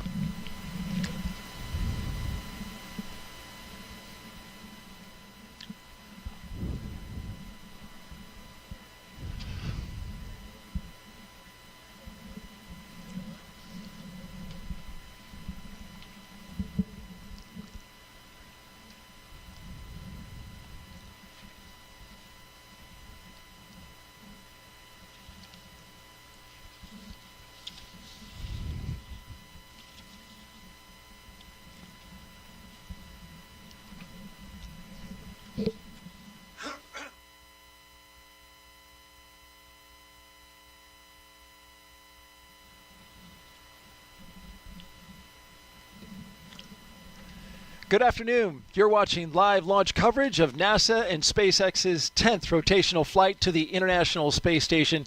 I'm NASA's Daryl Nail, and with us again today is NASA astronaut Jessica Meir. It's great to have you back again. Thanks, Daryl. It is wonderful to be here. Sending your friends and colleagues up to space is always the best thing that you can do as an astronaut here on the ground. So I'm so excited to be here playing a role in all of it. And a big reason that you're here, to see your good friend Ann McClain off to space. Liftoff for her and the rest of the crew is at 7:03 p.m. Eastern Time from here at Launchpad 39A. But before we continue our coverage, a quick reminder about Jessica's experience in space. Take a look back to 2019. Jessica Meir and Christina Cook made history with the first all-women spacewalk, the 221st for Space Station Assembly. 2 years later, Jessica served as astronaut support person for Crew 10, or Crew 2 rather. There you see her, number 38, helping the team all the way to the pad. Then she went over to pad 39B, where she rehearsed with the Artemis II crew. A great time with the astronauts was had, but this time this crew was practicing to go to the moon. You know, I really like this video because it shows the enthusiasm that we all bring to the roles, whether it's a support role or whether it's a crew itself. You know, there is nothing better than sending your friends off to space, as I just said. So one of the most interesting things about our job as astronauts is doing different things all the time. It is an incredible time to be an astronaut right now, where we have so many different vehicles we can launch on. The Soyuz, like I launched on, the SpaceX Dragon that you're watching here today. Soon, hopefully, coming up next year, the Artemis II vehicle will launch and send our first astronauts to an orbit around the moon. So it's a very exciting time for us. We certainly have a lot to look forward here on the Space Coast and for the United States space program. Some background, though, on today's launch attempt. It is the second launch attempt for Crew 10. On Wednesday, NASA and SpaceX stood down from the first attempt after teams discovered a suspected pocket of air trapped in the ground support hydraulic system used for the clamp arm that you can see there on your screen. It is wrapped around the Falcon 9 rocket and holds it to the launch arm. Yesterday, ground support teams successfully flushed that hydraulic system, and now it is ready to go for today's launch. The crew had a little bit of break while they worked on that. Yeah, they did. The crew was able to relax yesterday. I think it was a very fortuitous opportunity because, you know, the day before you launch, they're still probably doing all of these things that are giving them a little bit of stress, dealing with last-minute issues. And then yesterday, they had already done all those things for the previous launch. So they had yesterday to really relax and had just a chance to be outside at the beach house and just take it all in, appreciate some of the sights and sounds and feels of the Earth before they go to their new home on the ISS. Crew 10 will be launching from pad 39A that you see there. Big props to our flight operations crew right here at the Kennedy Space Center for those beautiful views. You see the helicopter on the left part of your screen orbiting around the pad, going in circles, and appropriately so, here on Pi Day. Once the crew, sorry? I'm sure making Anne McLean feel right at home, too, the sweet sounds of the helicopter in the distance. Absolutely. A helicopter pilot herself, and all of them pilots inside the capsule today. In a little over an hour, this spacecraft and rocket will lift off. So let's take you through the rest of their launch day previously leading up to this moment. After waking up and having a bite to eat, SpaceX helped Crew 10 into their suits, as you can see here inside the historic crew quarters suit-up room.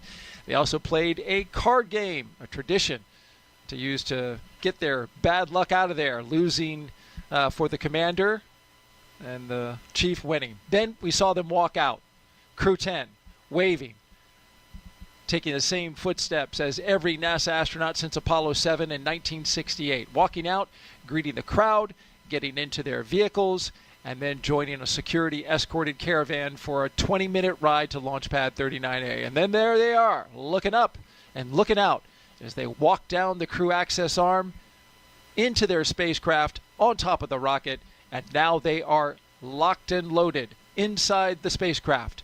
And we are watching them live while they await the next big milestones, the fueling of the Falcon 9 rocket and the arming of the launch escape system. Throughout this broadcast, we've been taking your questions from social media, so keep sending them. Hashtag AskNASA on NASA's YouTube, Facebook, X, and Twitch platforms. Also, for those of you watching on NASA's YouTube channel right now, a reminder to make sure you refresh your player or browser to join our live chat. Now, at this time, we are expanding our coverage and would like to welcome SpaceX and NASA commentators joining us live from Hawthorne, California, where the SpaceX mission team is located. And a great good afternoon and welcome to both of you.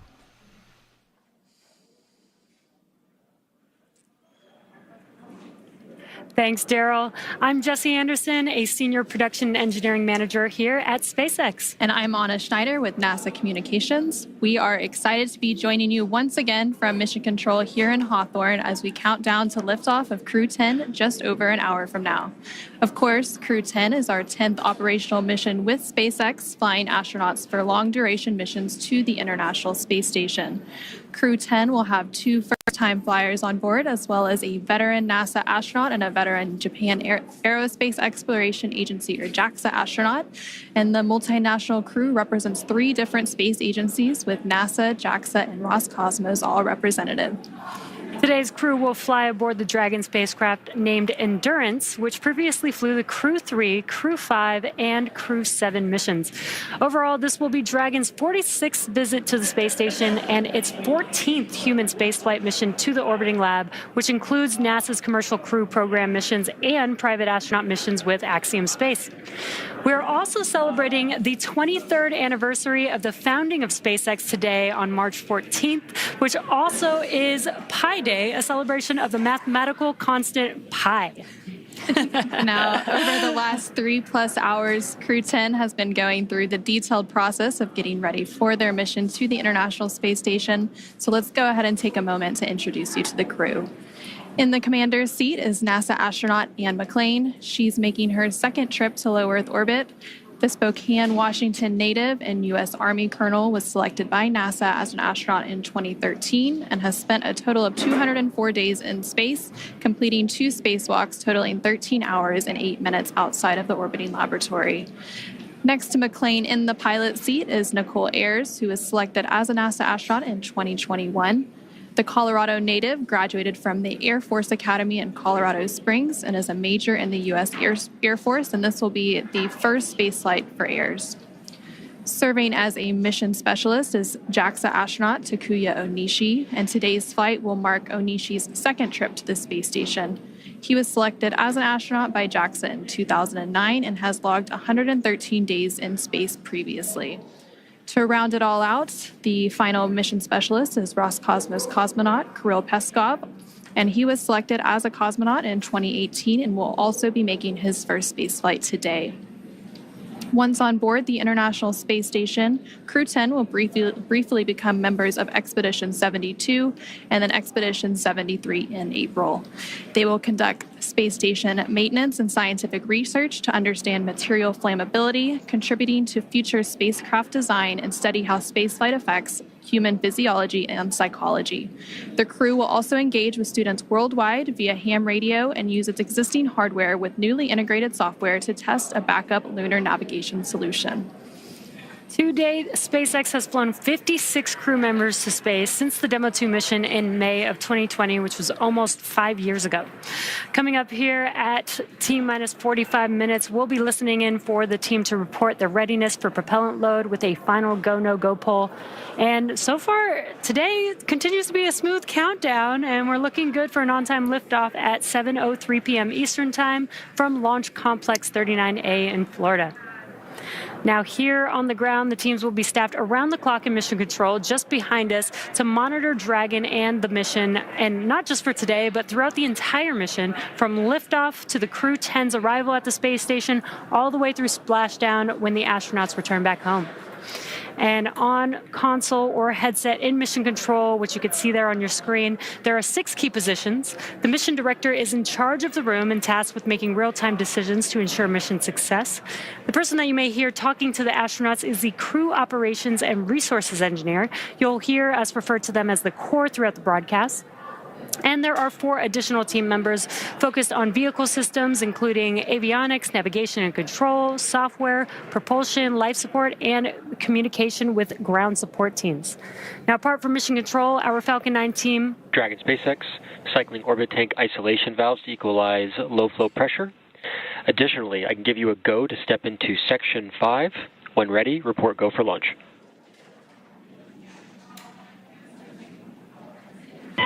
SpaceX Dragon, copy Section 5 and work. Just pausing for some comms between the core and Crew 10.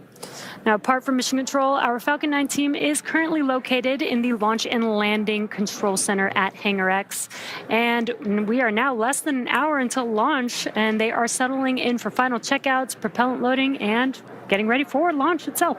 Yep, and NASA has its very own set of team members at NASA's Mission Control Center in Houston, Texas, who have been preparing the International Space Station for Dragon's arrival.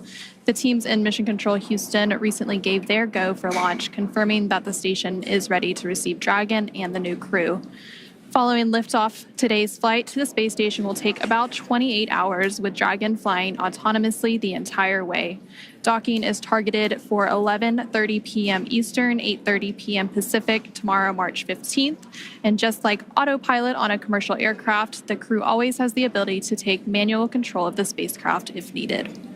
And before all of that happens, as the booster returns to the launch site and slows down from supersonic speeds, people in the immediate area may hear a brief double clap of a thunder-like sound known as a sonic boom.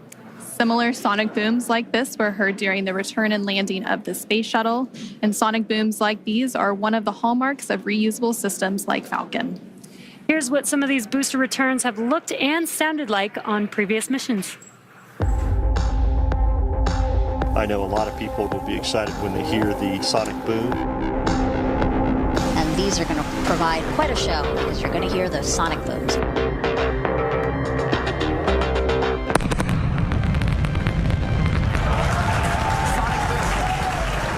Booster landing leg deployed.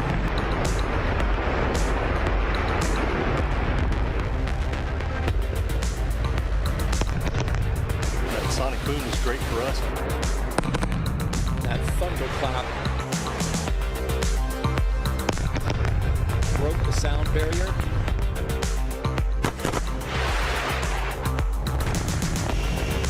Side booster separation confirmed.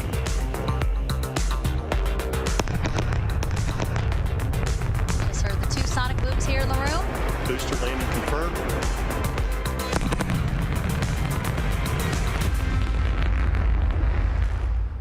We are now at T-minus 57 minutes and counting to today's launch.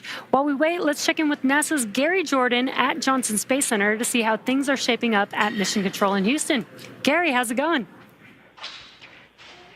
Hey, Jesse. Hey, Anna. Thanks for having me. Welcome again to Mission Control here in the Johnson Space Center in Houston, Texas. We're the hub of human spaceflight at NASA, and the team here is poised for launch and preparing for the crew to lift off and begin their journey to the orbiting laboratory. In the home stretch of rendezvous, NASA and SpaceX flight controllers will enter into what's called integrated operations. Both flight control teams will conduct a series of go, no-go polls for Dragon Endurance's docking to the International Space Station.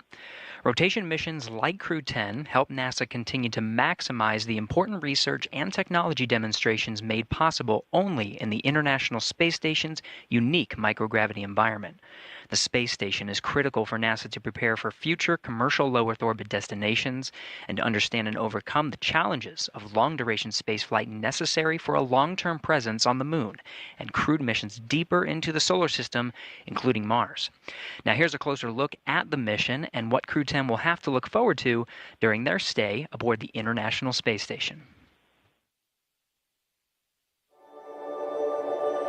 The Crew 10 mission is going to be a rotational mission to the International Space Station. So we will launch aboard the SpaceX Dragon capsule and the Falcon 9 rocket. I'm just enjoying the way towards the launch. Of course, I'm looking forward for the day of launch. And we are going to stay there about a half a year.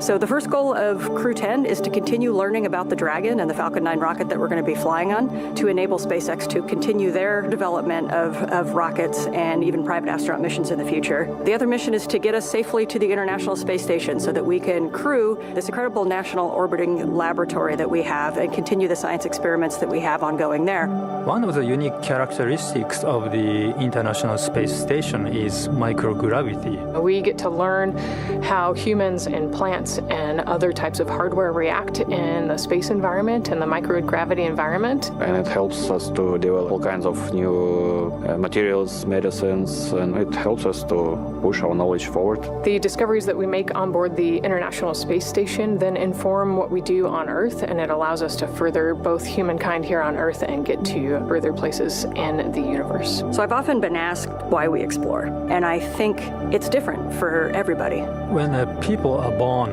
they naturally want to explore their environment, first as babies, and then as kids, and finally as adults. That's how we expand our world, and that's how we find something new. Every time that we make a further step, we learn something and we learn how to adapt, and that is so important to humanity. This is probably the main things which drives us forward and helps us to survive as a species. There are so many unknowns in space, and as explorers and as humans, we want to find out what's in that unknown. For me, it's the fact that I get to be a small piece of figuring out what the unknown is and taking that next step to get to the Moon and to Mars and the Artemis program. Our ultimate goal is to go to Mars, but it's not an easy journey, and when we face a new challenge, we must solve it step by step. I think that's one of the biggest benefits of the International Space Station. We're outside of the atmosphere, and now we don't have the protection of the atmosphere. What happens, and how do we better prepare our people, our hardware, our food, our water systems for that deep space exploration? It's really important on the space station that we learn those lessons now when we're in low Earth orbit. That way we know what we need to bring with us when we go onto the Moon with the Artemis program. One of the things that we do on the International Space Station is work with our international partners all across the world. I think it's hard to overestimate the value of international cooperation in space exploration, because we all know that it takes much time and effort. Space is hard, it's very challenging, it's sometimes unpredictable, and that's why I think cooperation is the key to success. The International Space Station wouldn't be international without all of our partners. And our goal is to be a beacon of hope for all of humankind so that people can look and say, this is what we can accomplish when we work together. T-minus 52 minutes and counting. We just pulled go for NASA and SpaceX to begin propellant load at T-minus 35 minutes. A great update there to our milestones. We now have NASA's Megan Cruz live from a nearby launch viewing location here at Kennedy Space Center. Megan. Hey, yeah, back here again today, and the weather is as beautiful as it was Wednesday, and the crowd as excited as ever to see liftoff in less than an hour. Now, we again want to bring in Mike Ravenscroft with NASA's Commercial Crew Program. He's on console working the launch today over at Cape Canaveral Space Force Station. Mike, great to have you back. Hi, Megan. Happy to be here. All right, so again, thanks for stepping off console. When we spoke during Wednesday's launch attempt, there was a ground hydraulics issue. What was done to resolve that to get us to launch today? Yeah, Megan. So the team worked really hard on Wednesday during that first attempt to resolve the issue. Unfortunately, we weren't able to get there.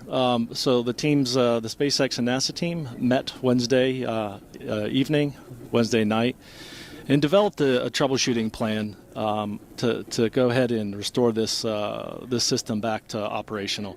So we went ahead and met, and Thursday they went off and executed that plan. They went ahead and opened up some of the valves, did some inspections, opened up some of the valves, and went ahead and bled the system. And then they did perform checkouts and performed the checkouts, and the system was nominal at that point. So we got back here today on launch countdown and did some additional checkouts, normal checkouts that are performed on day of launch, and everything's checking out good. That's wonderful to hear, and it's always great to see teams coming together to resolve issues to get us to launch. Now, as CCP's Launch Vehicle Systems Office Manager, you were also part of keeping an eye on today's booster, correct?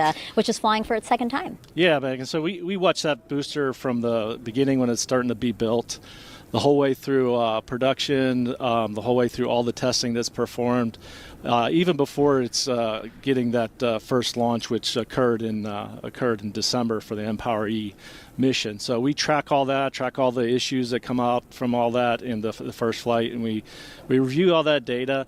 And then when it goes into maintenance for our flight, we are tracking all that work along with SpaceX and ensuring that the vehicle is ready for day of launch and a safe flight for the crew to the ISS. And Mike, last question for you. How do you feel just being a part of NASA's Commercial Crew Program? This is awesome. I can't imagine myself anywhere else. This program, I've been here for quite a while, and this is a family. You get to work with folks from all over the country, from California to Texas to Alabama to here in Florida, and it's just a family, and that's how we feel about each other. We work hard. We get to work with a lot of great contractors, and so day in and day out, you get to show up for work and enjoy what you do. Yeah, and do amazing things together. Mike, thank you so much. We appreciate your time. Thanks, Megan. Appreciate it. All right, let's get back over now to Anna and Jesse in Hawthorne.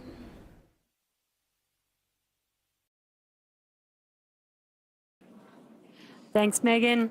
Falcon 9 is the first orbital-class rocket capable of reflight. Together, Falcon 9 and Falcon Heavy have completed more than 450 launches and over 380 reflights. And today, the booster will be attempting to land at Landing Zone 1, which is just down the coast from the Kennedy Space Center in Florida. This will be the second flight of the first stage booster supporting the Crew 10 mission. Rapid reusability drastically reduces launch costs, helps increase launch frequency, and enables a wide array of new government, commercial, and scientific opportunities in space. Lowering the cost of access to space is helping take humanity's next steps into the solar system, whether in low Earth orbit, interplanetary, or even deep space. And when costs are lower, government and commercial customers can launch more missions, which helps accelerate development. This also helps commercial satellite and private research customers afford to launch more projects to space, which helps stimulate innovation here on Earth. All of this to say, reusability is the key innovation that is making space more accessible for the industry as a whole.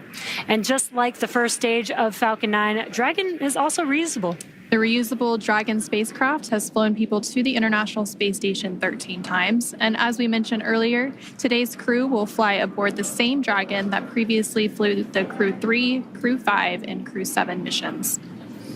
But back to today's mission. We are coming up on T-minus 48 minutes to launch, and our teams are carefully moving through the pre-flight process.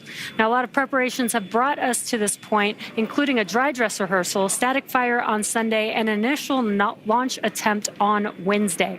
Now, we did stand down from that attempt due to a hydraulic system issue, but the teams completed inspections of the ground support hydraulic system used for the clamp arm supporting the Falcon 9 rocket and successfully flushed a suspected pocket of trapped air in the system.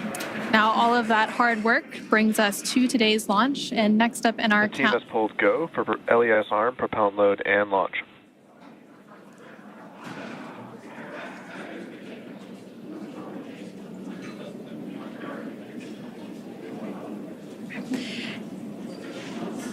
And there, you just heard that the team had pulled go for both prop load and for launch.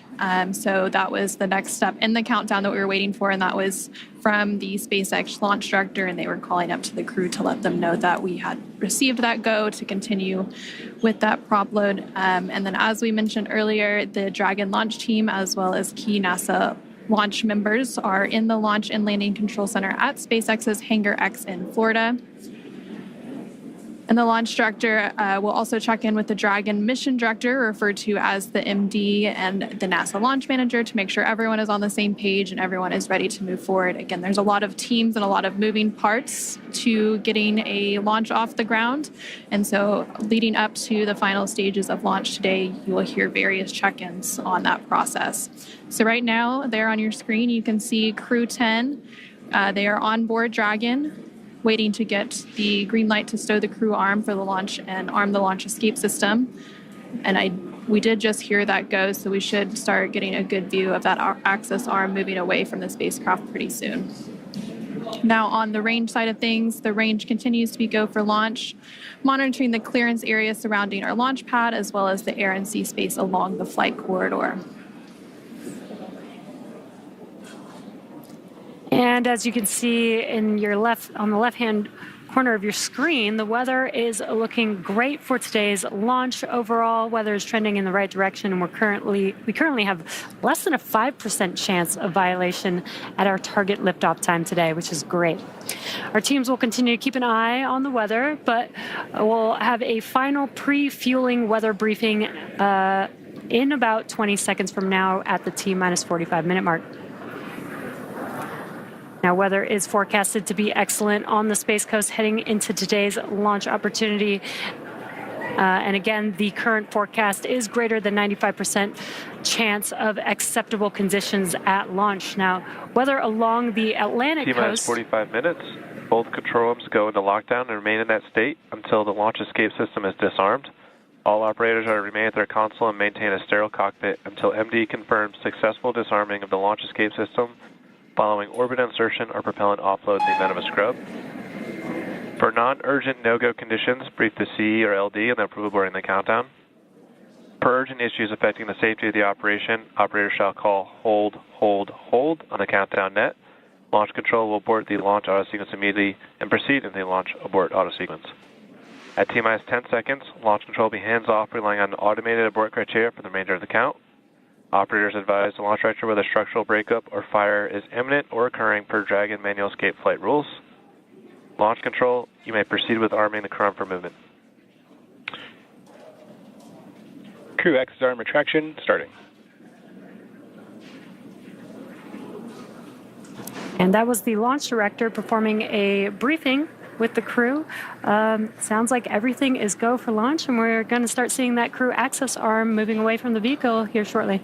We should also see propellant load getting underway in just a few minutes as well.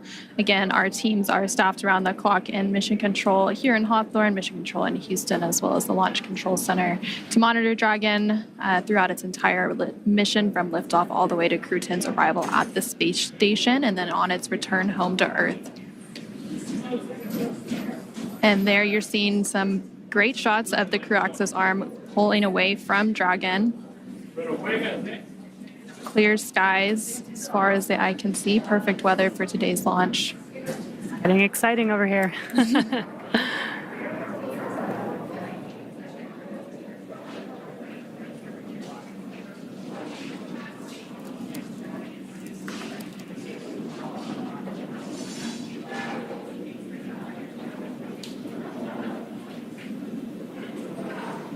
Yeah, weather looks amazing over there at pad 39A. You can see that crew access arm still moving. It'll move all the way to that 90 degrees away from the vehicle. Crew access arm retraction complete. And there we just heard confirmation that the crew access arm has been fully retracted. That process is now complete. Again, the next step in our process leading up to today's launch at 7:03 p.m. Eastern, 4:03 p.m. Pacific will be the propellant loading, and that should be getting underway here shortly. In the meantime, let's go ahead and check back in with Daryl at NASA's Kennedy Space Center in Florida. All right, thank you very much, ladies. Back here with NASA astronaut Jessica Meir as we orbit the launch pad, Launch Complex 39A here at the Kennedy Space Center, going in circles on Pi Day. Seems fitting, Jessica. Absolutely, it does. This is the day for it. We've got a few milestones coming up here in the next few minutes.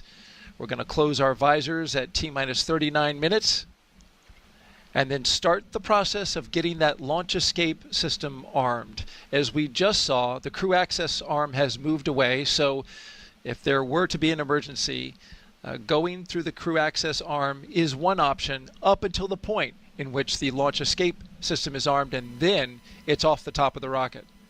Yeah, that's right. That launch escape arm could actually swing back in just about 30 seconds, and during that time, the crew would actually be unbuckling their seatbelts and getting ready to egress, so that timing would work out. Visors closed, arming the launch escape system.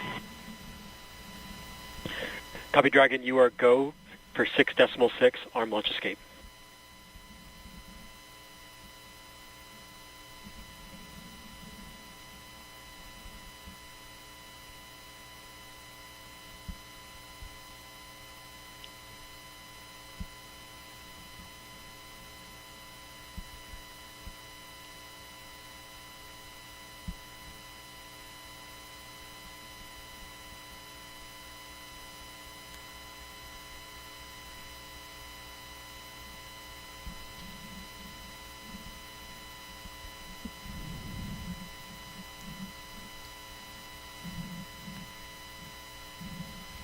Running these milestones early at this point, which is a good thing.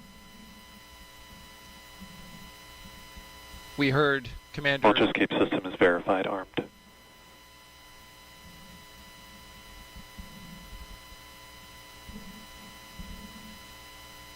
There we have the verification that the launch escape system is armed. A high energy system that could be very much needed in case something were to happen to the rocket.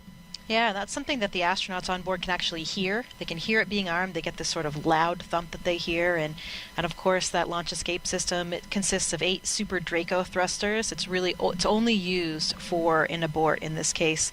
And it's armed 2 minutes before the loading of the fuel. And I'm wondering about your thoughts in this moment as you hear Commander Ann McLean get these systems ready. Your friend, your fellow classmate, getting ready to go. Yeah, I think things are getting very real right now. It's really interesting on launch day. You know, I know from my own experience, sometimes you actually have to remind yourself that it's actually launch day because you have been through this whole series of readiness and all of these checks and all the comm checks and all the physical actions so many times in various simulations. I remember on my launch, I really did have to remind myself, I'm looking at my monitor, I'm going through all of these different cues and the procedures, but then I would hear something, maybe the groan of the fuel in the lines or a slight movement of the rocket, and that was what made me realize, oh, wait a minute. At the end of this one, I'm not going to be going home and going to dinner. I will be in space. So perhaps that realization is kind of setting in for these 3 astronauts and cosmonaut. I'm sure it's a little bit different for Anne and Tak, who have gone through a launch before. Totally new for Nicole and Kirill. So a really nice blend of experience in that Dragon capsule today. And a beautiful scene outside as we head towards sunset. We'll be lifting off just before then at 7:03 p.m. Eastern Daylight Time. Sunset right around 7:30. It should make for a beautiful launch for those who are gathered in the area to watch. The sky will become lit up as the sun dances with the exhaust from the Falcon 9 rocket. These launch escape systems that we're talking about are, of course, a vital component of any vehicle that contains astronauts on board. And it's something that we hope, of course, to never have to use. but the few times historically when we have had to use them also provide such a testament, such a great test of that system. I remember very well Nick Hague and Alexei Ovchinin's abort on the Soyuz that happened in 2018.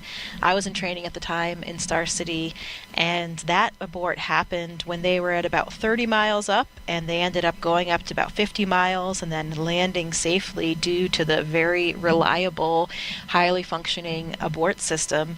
Search and rescue teams were there to pull them out in about 10 minutes. And a really stressful day, of course, for everybody. And thanks for venting for propellant load.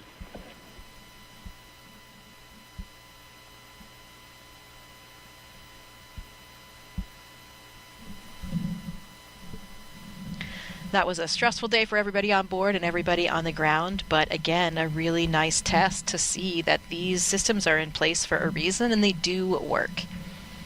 Nick Hague went to space that day and came right back. And fortunately, everything went well, and he was able to return to the ISS, and he's up there now. Yeah, he's up there right now waiting for this mission to join him. I know that he's very much looking forward to giving Anne and her crew a big high five, especially for those 8-ball classmates, but really for everybody on board. We joke in our class that, Nick launched 2.5 times so far for his 2 missions to space, but he's got a little bit of extra experience. We have learned so much during your time here, Jessica, spending it with us, giving us your insight and talking about your experiences in space flight. We appreciate it deeply. Also, the audience appreciates it as they continue to ask questions on NASA's social media channels, #AskNASA, Twitch, Facebook, YouTube, and X. Dolores Kiefer asks now, can the ground crew talk to the astronauts during fueling? Yeah, they can. We just heard a call go, and those comm loops are open. Of course, we can talk to the crew if in case of any type of emergency or any type of information that they need. We have those comm loops open. Interestingly, speaking about that, the crew can actually hear the fueling process. So they can hear the valves, they can hear the flow of the fuel as well. So interesting for them to be following along with the process. Can hear it, see it, and feel it. Just a few seconds now before we start propellant load for the Falcon 9 rocket.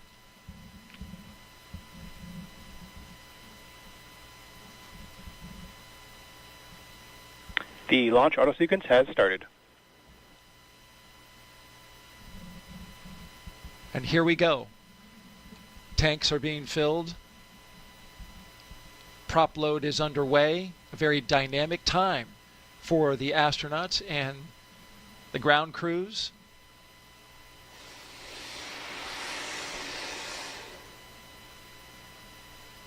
For this countdown today, we got a little further and have gone further than our attempt on Wednesday, which stopped at T-minus 43 minutes. We are now T-minus 34 minutes, and everything is looking good. The vehicle is go, spacecraft is go, ground teams are go, and now we are tanking this rocket.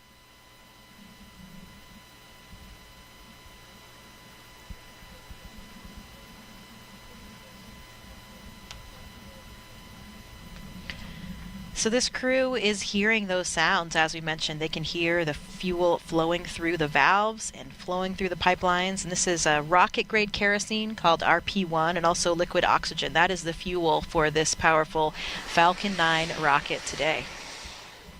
1.8 million pounds of thrust once the rocket takes off. Thanks to our Kennedy Space Center Flight Operations team for these beautiful helicopter shots. Doing a great job. Let's go back now to Hawthorne, California, and join our commentators there.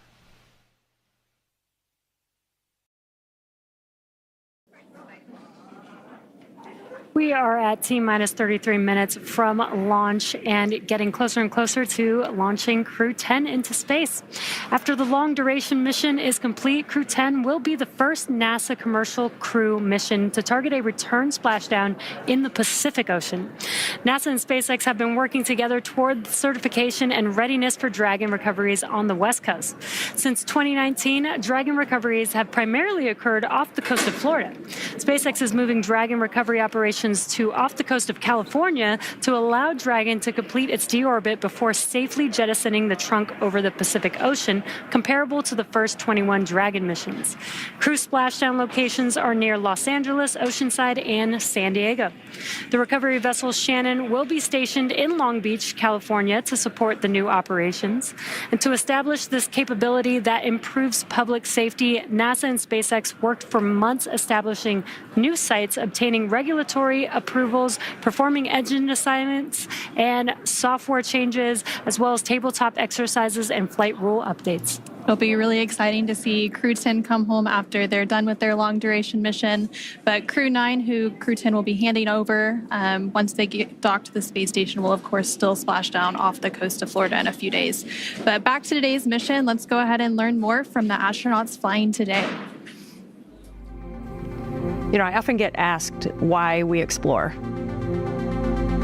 Some people explore because it's exciting to ride on a rocket. They like the boom, they like the flying, they like the electronics, they like to go fast. Some people want to explore to answer questions about the context in which the Earth exists. How old are we? How many galaxies are there? How big are we? Are we like a speck of dust on somebody's sleeve, or are we the biggest thing going out there in the universe? Curiosity is like the main power that moves us forward. Space exploration is important to satisfy this curiosity. As we go on to the moon and Mars and look at what those planetary bodies are made of, we can learn a lot about the Earth itself and how to better humankind. I think it's important for us as a species to expand our boundaries, because that's how we advance our technologies and civilization. We have to continue to explore, continue to push the boundaries. And I think really throughout the history of humankind, we've always explored. And so when people ask why we explore, I would like to ask back, what type of society would we be if we lost that curiosity? Is that somewhere that we'd want to live? Space Center in Florida, I'm Daryl Nail, joined by NASA astronaut Jessica Meir. So good to have you here. Here's more about the crew that's going into space today. I'm Daryl Nail with NASA. Welcome back to the Kennedy Space Center in Florida, here with NASA astronaut Jessica Meir. Here's more about the crew that's going into space today. NASA astronaut Anne McLean, she is your Crew 10 commander, making her second trip to low Earth orbit. The Spokane, Washington native and U.S. Army colonel was selected by NASA as an astronaut in 2013 and has spent a total of 204 days in space and completed 2 spacewalks totaling 13 hours and 8 minutes. She's very competent and, as you've described, a very excellent leader. Absolutely, a natural leader, and it is so thrilling to be here watching her do what she was born to do and leading this crew to space today. Sitting next to her is the pilot for Crew 10, NASA astronaut Nicole Ayers. She was selected as a NASA astronaut in 2021. The Colorado native graduated from the Air Force Academy in Colorado Springs and is a major in the U.S. Air Force. This is her first space flight, and she's pretty excited about it. Absolutely. Takuya Onishi. He is the JAXA astronaut, serving as a mission specialist. Today's flight will mark Onishi's second trip to the space station. He was selected as an astronaut by Japan Aerospace Exploration Agency in 2009 and has logged 113 days in space, and he will eventually be the station commander. Yeah, that will be a very nice moment to see as Anne hands over those leadership reins over to Tak. Transfer of controls from her as the commander of the SpaceX vehicle over to Tak to be commander of the space station. So great opportunity for leadership for both of these experienced crew members. And the second mission specialist is Kirill Peskov. The Roscosmos cosmonaut was selected as a cosmonaut in 2018 and will be also making his first spaceflight today. This is really the ultimate of Kirill's very curious and adventurous nature. I hear he loves to discover all aspects of and areas of Russia and the U.S. now in his SUV, and he is always exploring, so this will be the ultimate of his exploration today for him and for all of his crew. And all 4 of these crew members are pilots. they speak that common language of aviation. That must be comforting to all of them. I think so, and I think it has brought them closer together as a crew. They can almost read each other's minds, they say. Sometimes, they don't even need words, and they have this shared sentiment, this shared language. It makes them a very synchronous, cohesive crew. And for the past year and a half, that crew has been training diligently to be ready to help conduct science investigations aboard station.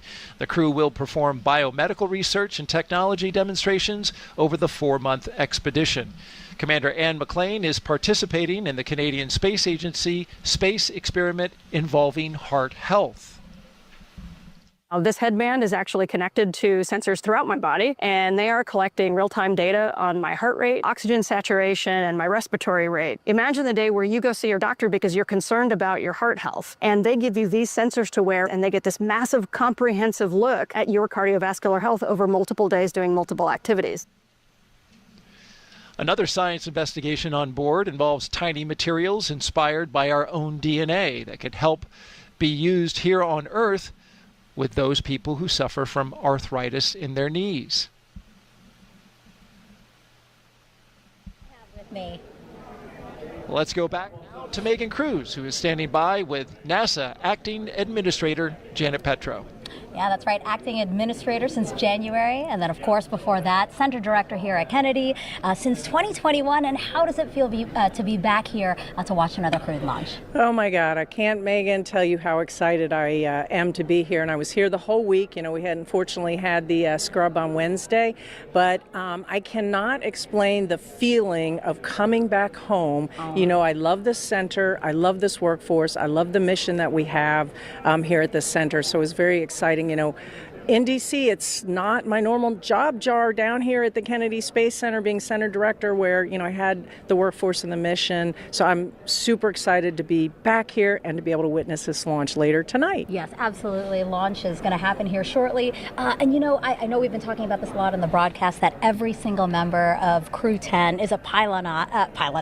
Yes, actually. A pilot, as are you. Did you get to talk to the crew? I see that they've signed your hat. I absolutely did. So I got to see them a couple times. So when they landed at the landing facility here, I got to see them and greet them. And that's where they gave me this hat, which is so cool. I've never gotten a present from a crew before. So Crew 10, hats off to them for giving me, and they did sign it. And then on Tuesday, we got to go what's called Behind the Glass tour and talk to them. They're behind a glass because they're in quarantine, and we got to talk to them and ask them questions and talk to them and just see how they were doing. And so that's pretty special. So I got to talk to all of them, all of those pilots there, and they are super excited, ready to go. Yeah, and speaking of excited, we have NASA astronauts Sunny Williams, Butch Wilmore, Nick Hague, plus Roscosmos cosmonaut Alexander Gorbanov. They're going to come back shortly after Crew 10 arrives on station. During a live press conference from station recently, Butch and Sunny said they're going to miss space. Absolutely, because you got to think about the astronauts. And by the way, last week from Johnson Space Center's Mission Control, I did get to talk to Butch, Sunny, Nick, and a little bit to Don Pettit there. So I got to talk to them as well.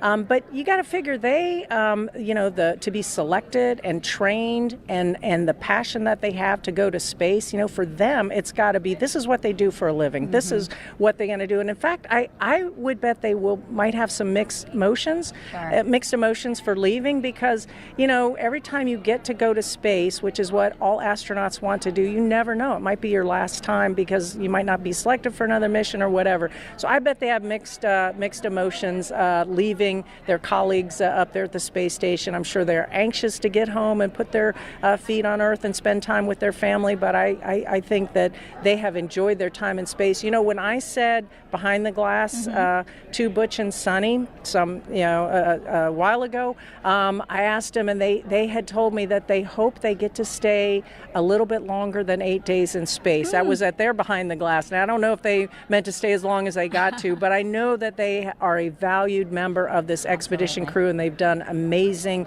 research. They've done spacewalks together. I think Sunny now holds a record for the most amount of time in the vacuum of space. So they have to be very, very proud of what they've accomplished. They were very much integrated as a crew and did a lot of work on the station, research and science experiments. And so, yeah, I think they're going to miss space. I think so. Well, Janet, no mixed emotions here. It was great seeing you. I'm going to put this in a jar of memories of today because this was wonderful, and we're about to see lunch. All right. Great Thank you, have Megan. Janet. All right. Bye-bye. All right. We'll send it back to Daryl and Jessica. All right, thank you both. And just behind them, as you saw in that shot, was the Vehicle Assembly Building, a very iconic building here at NASA, where we recently reached a major milestone in NASA's Artemis program. That's, of course, preparing for the first crewed mission around the moon in over 50 years. Engineers finished stacking the twin solid rocket boosters for Artemis 2. These 177-foot tall boosters will provide most of the 8.8 million pounds of thrust needed to launch 4 astronauts on a 10-day lunar journey. And there's a shot of the core stage, which they're starting to work on now. Since November, crews have used a massive crane to lift and assemble those booster segments. They're each packed with avionics and motors that will safely detach after launch. Now, with the completion of that, they're going to focus on the SLS. Artemis 2 will carry NASA astronauts Reed Wiseman, Victor Glover, and Christina Cook, along with Canadian astronaut Jeremy Hansen, on a mission around the moon. So here's Jeremy now with a little more about that.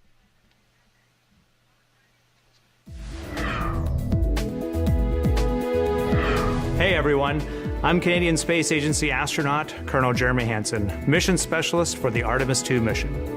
I'm here at the Johnson Space Center here in Houston, Texas, where we normally do most of our training. But every once in a while, we like to change it up a bit. Reed, Victor, Christina, and I recently spent several days in Iceland, trading in our spacesuits for hiking gear to study its geology and surroundings. Why Iceland? Well, as you can see, it has a similar landscape and terrain to the moon, with various volcanic rocks like basalts and breccias, and has limited to no vegetation. The Nordic island has been a lunar training site for NASA astronauts since the days of the Apollo missions. My crewmates and I teamed up with scientists and geology experts to explore the huge boulders, formations, and volcanic craters across the lava fields. During our journey, we stopped at various spots to discuss what we observed. Some of the really fine material is compacting into what's like the glue holding this together. And even tested different types of tools to collect rock samples. Although we won't be landing on the moon during our mission, this field work and navigation practice will allow us to make informed observations when passing the lunar surface and pave the way for future Artemis crew training. And that's your Artemis Moon Minute. For more Artemis updates, scan the QR code on your screen right now, or visit nasa.gov/Artemis-Roman numeral 2 or II. You don't have to worry about getting updates there, though, because, Jessica, you are friends and former classmates with both Victor Glover and Christina Cook. Yeah, that's right. They are my astronaut classmates, like brothers and sisters, and it has been so exciting to see this Artemis journey. I was here for the Artemis 1 launch, and that just made it all so real. We saw the hardware, we saw the vehicle, we saw the launch, and we knew that the next time that vehicle launched, it would be with my friends and colleagues on board. So it was an incredibly exciting moment for all of us as astronauts. That launch coming in February of 2025, currently scheduled on the calendar. Let's go back now to SpaceX in Hawthorne, California.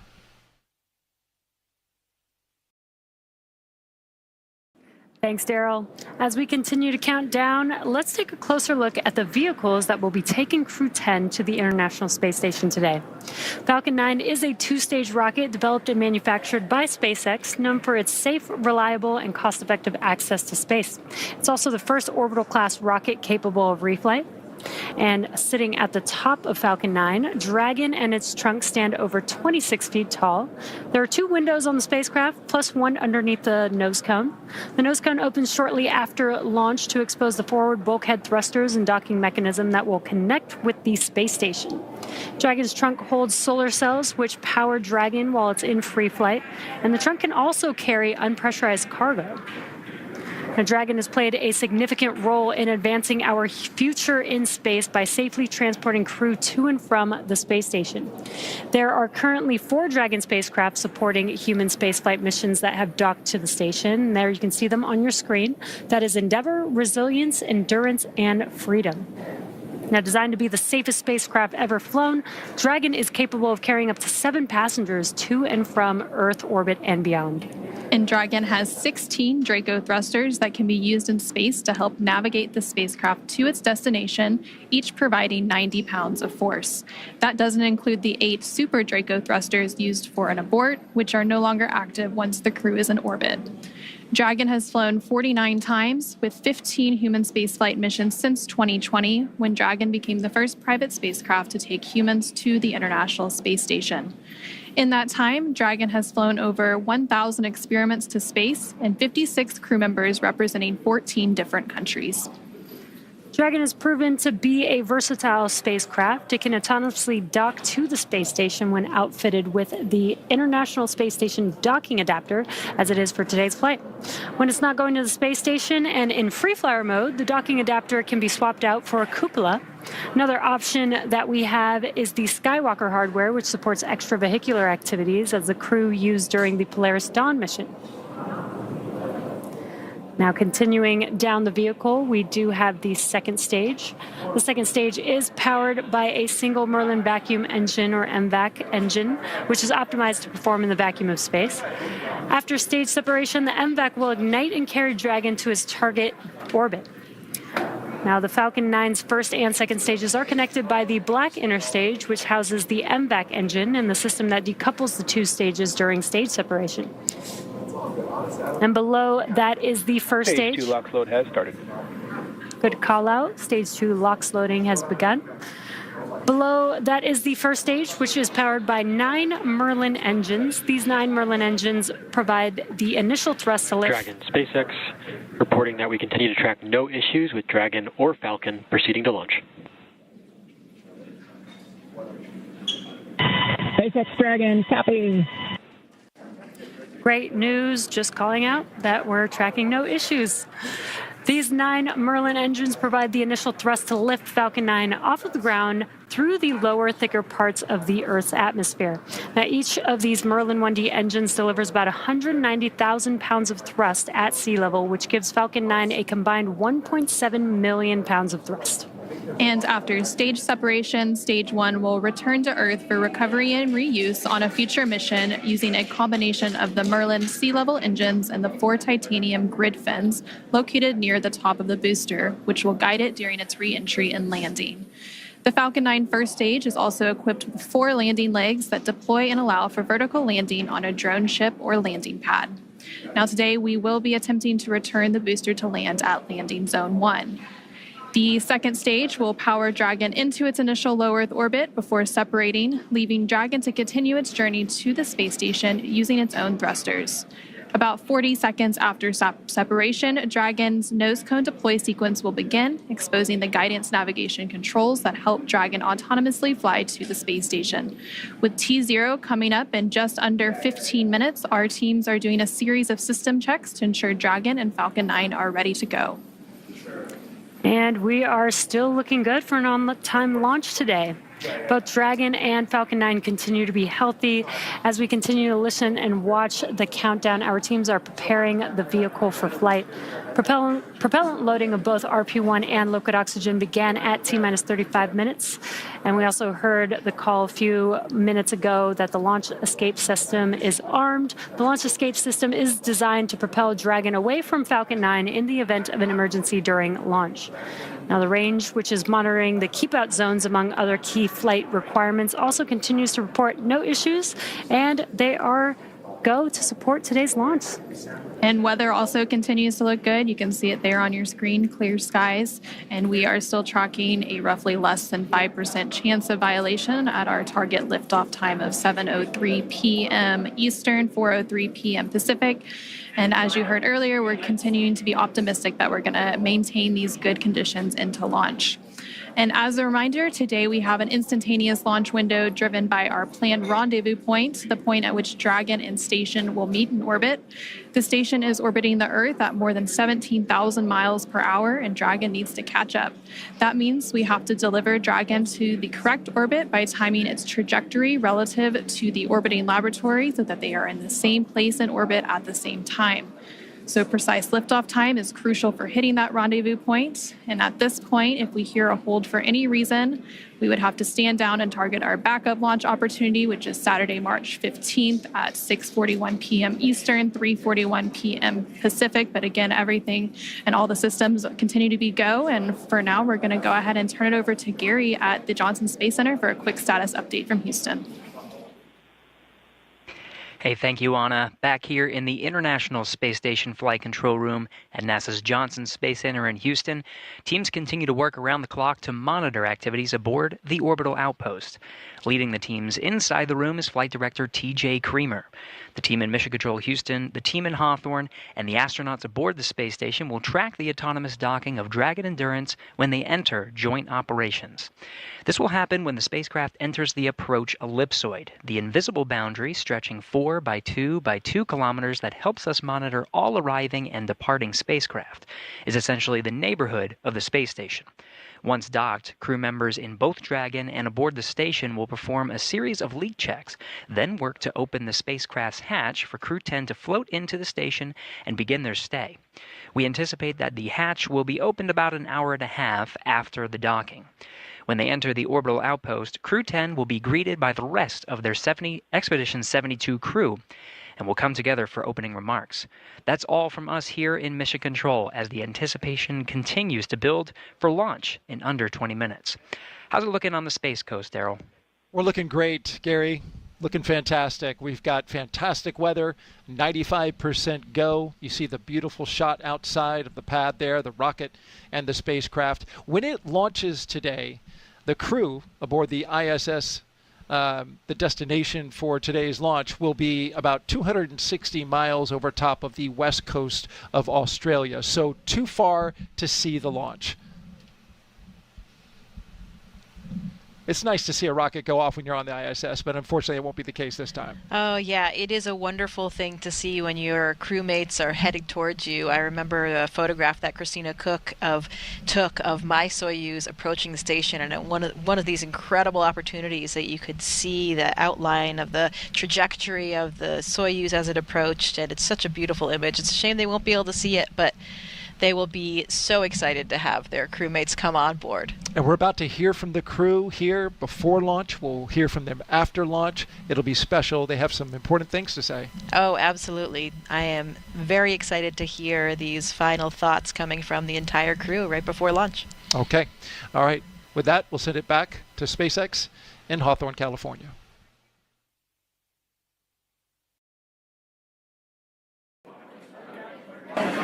Thanks, Daryl. Our next major milestone on the countdown event will be around the T-minus 10-minute mark, which is just in about 5 seconds, when Falcon 9 launch commit criteria get checked by computers. Dragon, SpaceX, confirm crew displays are configured for launch.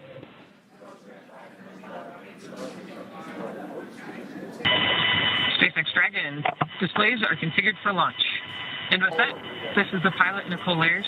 And on behalf of Crew 10, we'd like to say that today we celebrate the countless individuals all over the world that have made this journey possible. To the engineers, instructors, flight controllers, scientists, and leaders who worked tirelessly to get us here, thank you for your dedication to the safety and success of this mission. And a special thank you to our friends and families for your unwavering love and support.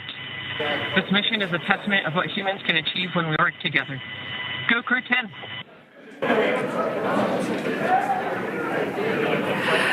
Such great words from the crew. Again, and some cheering going on. You can see that on your screen. SpaceX copies. And from the entire SpaceX team here, it's been a pleasure working together to prepare for this mission. And from all of us, good luck, Godspeed, go Crew 10, and enjoy the ride.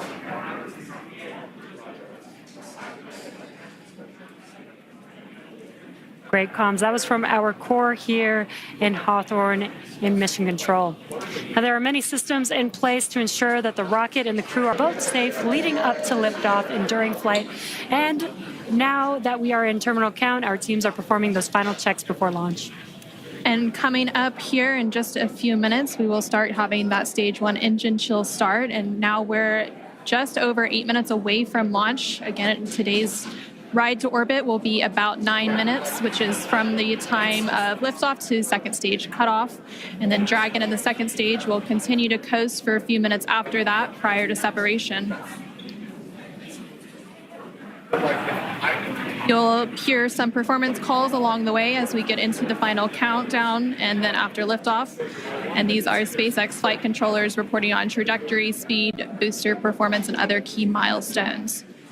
So some of the callouts you will hear after liftoff are a combination of letters and numbers, which will mark different abort zones throughout the flight up the eastern seaboard. The first two are 1 Alpha and 1 Bravo, which are abort modes available while the first stage is firing. And then the next round of numbers and letters you'll hear are 2 Alpha through 2 Echo, though you'll only hear the 2 Alpha call on the public loops, and those will come into play once the second stage kicks in. And then diverting a little bit from the other naming system, you will hear the call out Shannon, which refers to Shannon, Ireland. And this call means the crew could target off the coast of Ireland if they needed to abort late in the second stage burn. And you'll continue to hear those different call outs along with key performance call outs from the guidance, navigation, and control officer along with the propulsion lead. We're now just under 7 minutes away from launch. Engines are chilling in for flight. And we just heard that confirmation that the stage 1 engine chill has started.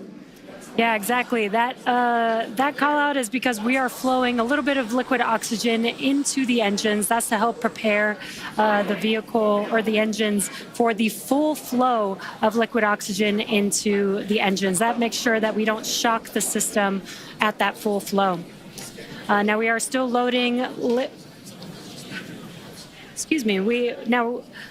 liftoff, Falcon 9 is consuming about 700 gallons of fuel per second. So engine chill helps us prevent that thermal shock into the engine. So again, we have passed that T-minus 7 minute mark. Next call out will be stage 1, RP1 loading complete, which we just heard that. And the RP1 is densified kerosene or rocket fuel that will propel the crew into orbit. All of that RP1 is now fully loaded into the rocket, and since we previously heard that second stage loading was completed, we are still loading the liquid oxygen or LOX onto the first and second stages, and this is the oxidizer needed to combine with the densified kerosene that just finished loading. The RP1 liquid propellant needs an oxidizer to combine with in order to ignite. Coming up in just under 30 seconds at that T-minus 5 minute mark, we will hear the call for Dragon to configure for terminal count and then transition over to internal power.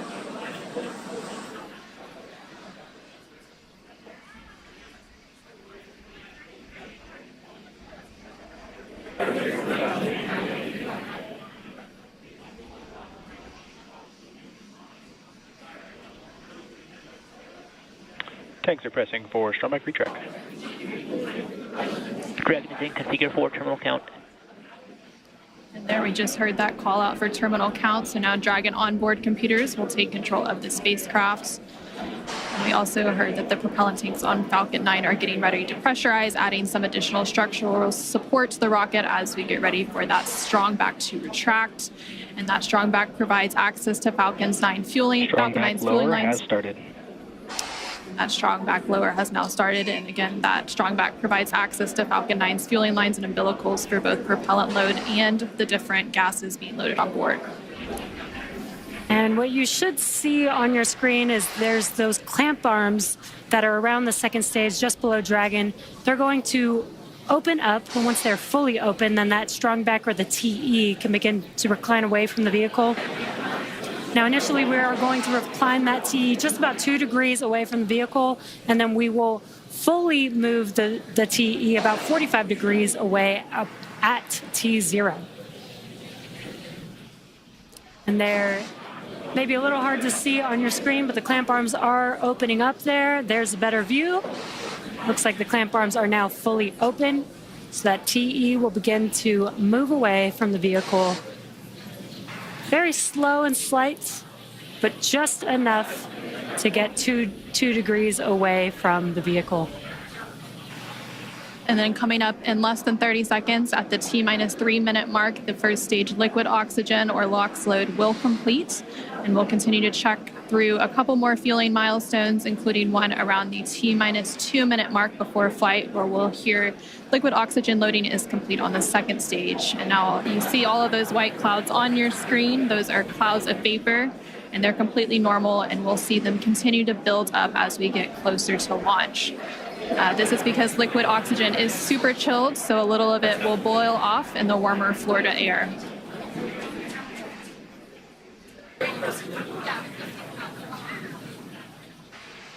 Stage 1, LOX load complete. Great call out there. Stage 1. Count and on. Putting liquid oxygen onto stage 2, and that'll wrap up here at the T-2 minute mark, just about 20 seconds from now.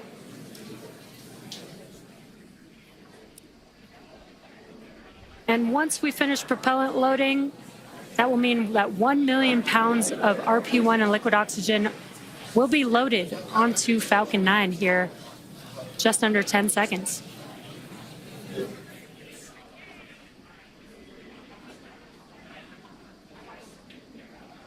Stage 2, LOX load complete.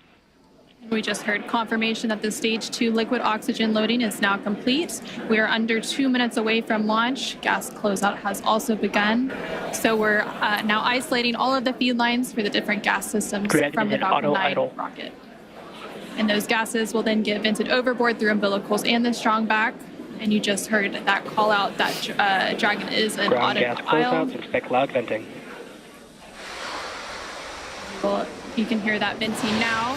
Obviously, rockets are very loud, and the sound can impart pressure loads back on the rocket itself. The ton of water absorbs and prevents the sound from hitting the structure and reverberating back onto the rocket. And that call out for auto idle puts the rocket in a state the flight computers understand before it takes over, making sure the transition to final countdown is smooth and all the flight computers on board are in sync and configured for launch. Falcon 9 is in startup. And now we just heard that Falcon 9 is in startup. Anything countdown. And in the final countdown, less than a minute to go, and at the time of launch, the space station will be flying 260 statute miles over the west coast of Australia. Dragon, SpaceX. Go for launch. And great call out. SpaceX, Dragon Crew 10, copy, go for launch. Great call out that we're go for launch, and we do have a large crowd here in front of Mission Control. T-minus 30 seconds. Waiting to watch Crew 10 take off today.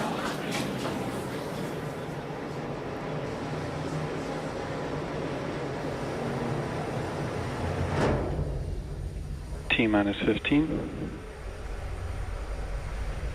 T-minus 10.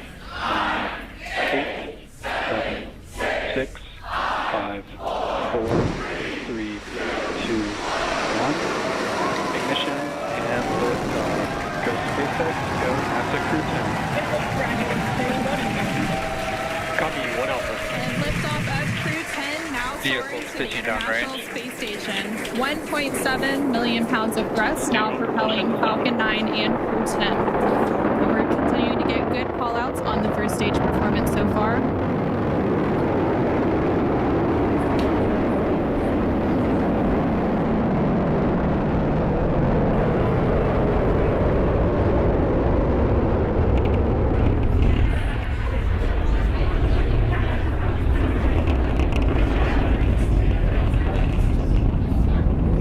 We're now 40 seconds into today's flight. Power and telemetry nominal. Continuing to get good performance call-outs. Throttle down. Yeah, we are throttling down the engines in preparation for Max Q. What great timing that was. We just passed through Max Q. That's the largest structural load that the vehicle will see on Ascent. Vehicle supersonic. Stage 1, throttle up. We're now just over 1 minute and 10 seconds into today's flight, traveling at more than 1,400 miles per hour. Stage 1 Bravo. And we just heard that call out for 1 Bravo, which means we're in the second and final abort mode for the first stage, continuing to get good performance. And the crew already pulling over 2 Gs. Next up, we'll have a couple of events happening in rapid succession. Back chill started. First will be that engine chill on the second stage impact engine, which we just heard. And then we'll have MECO, or main engine cutoff, where the 9 engines on the first stage will cut off ahead of the first and second stages will be separating from one another. Then the single Merlin vacuum engine on the second stage will ignite and continue to carry Crew 10 to orbit while the first stage begins its journey back to Earth. Now we're just 2 minutes into today's flight. The vehicle is traveling just under 4,000 miles per hour. We're just about 20 seconds away from those events that Anna just mentioned. The 9 Merlin engines will shut down here in just about 10 seconds for MECO, stage separation, and SES-1.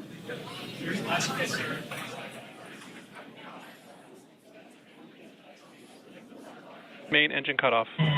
SpaceX Dragon, 2 Alpha. Stage separation confirmed. Copy, 2 Alpha. Great call-outs and incredible views there on your left-hand screen. On your left-hand screen, you can see a view from stage 1. And an extremely excited crowd here in Hawthorne.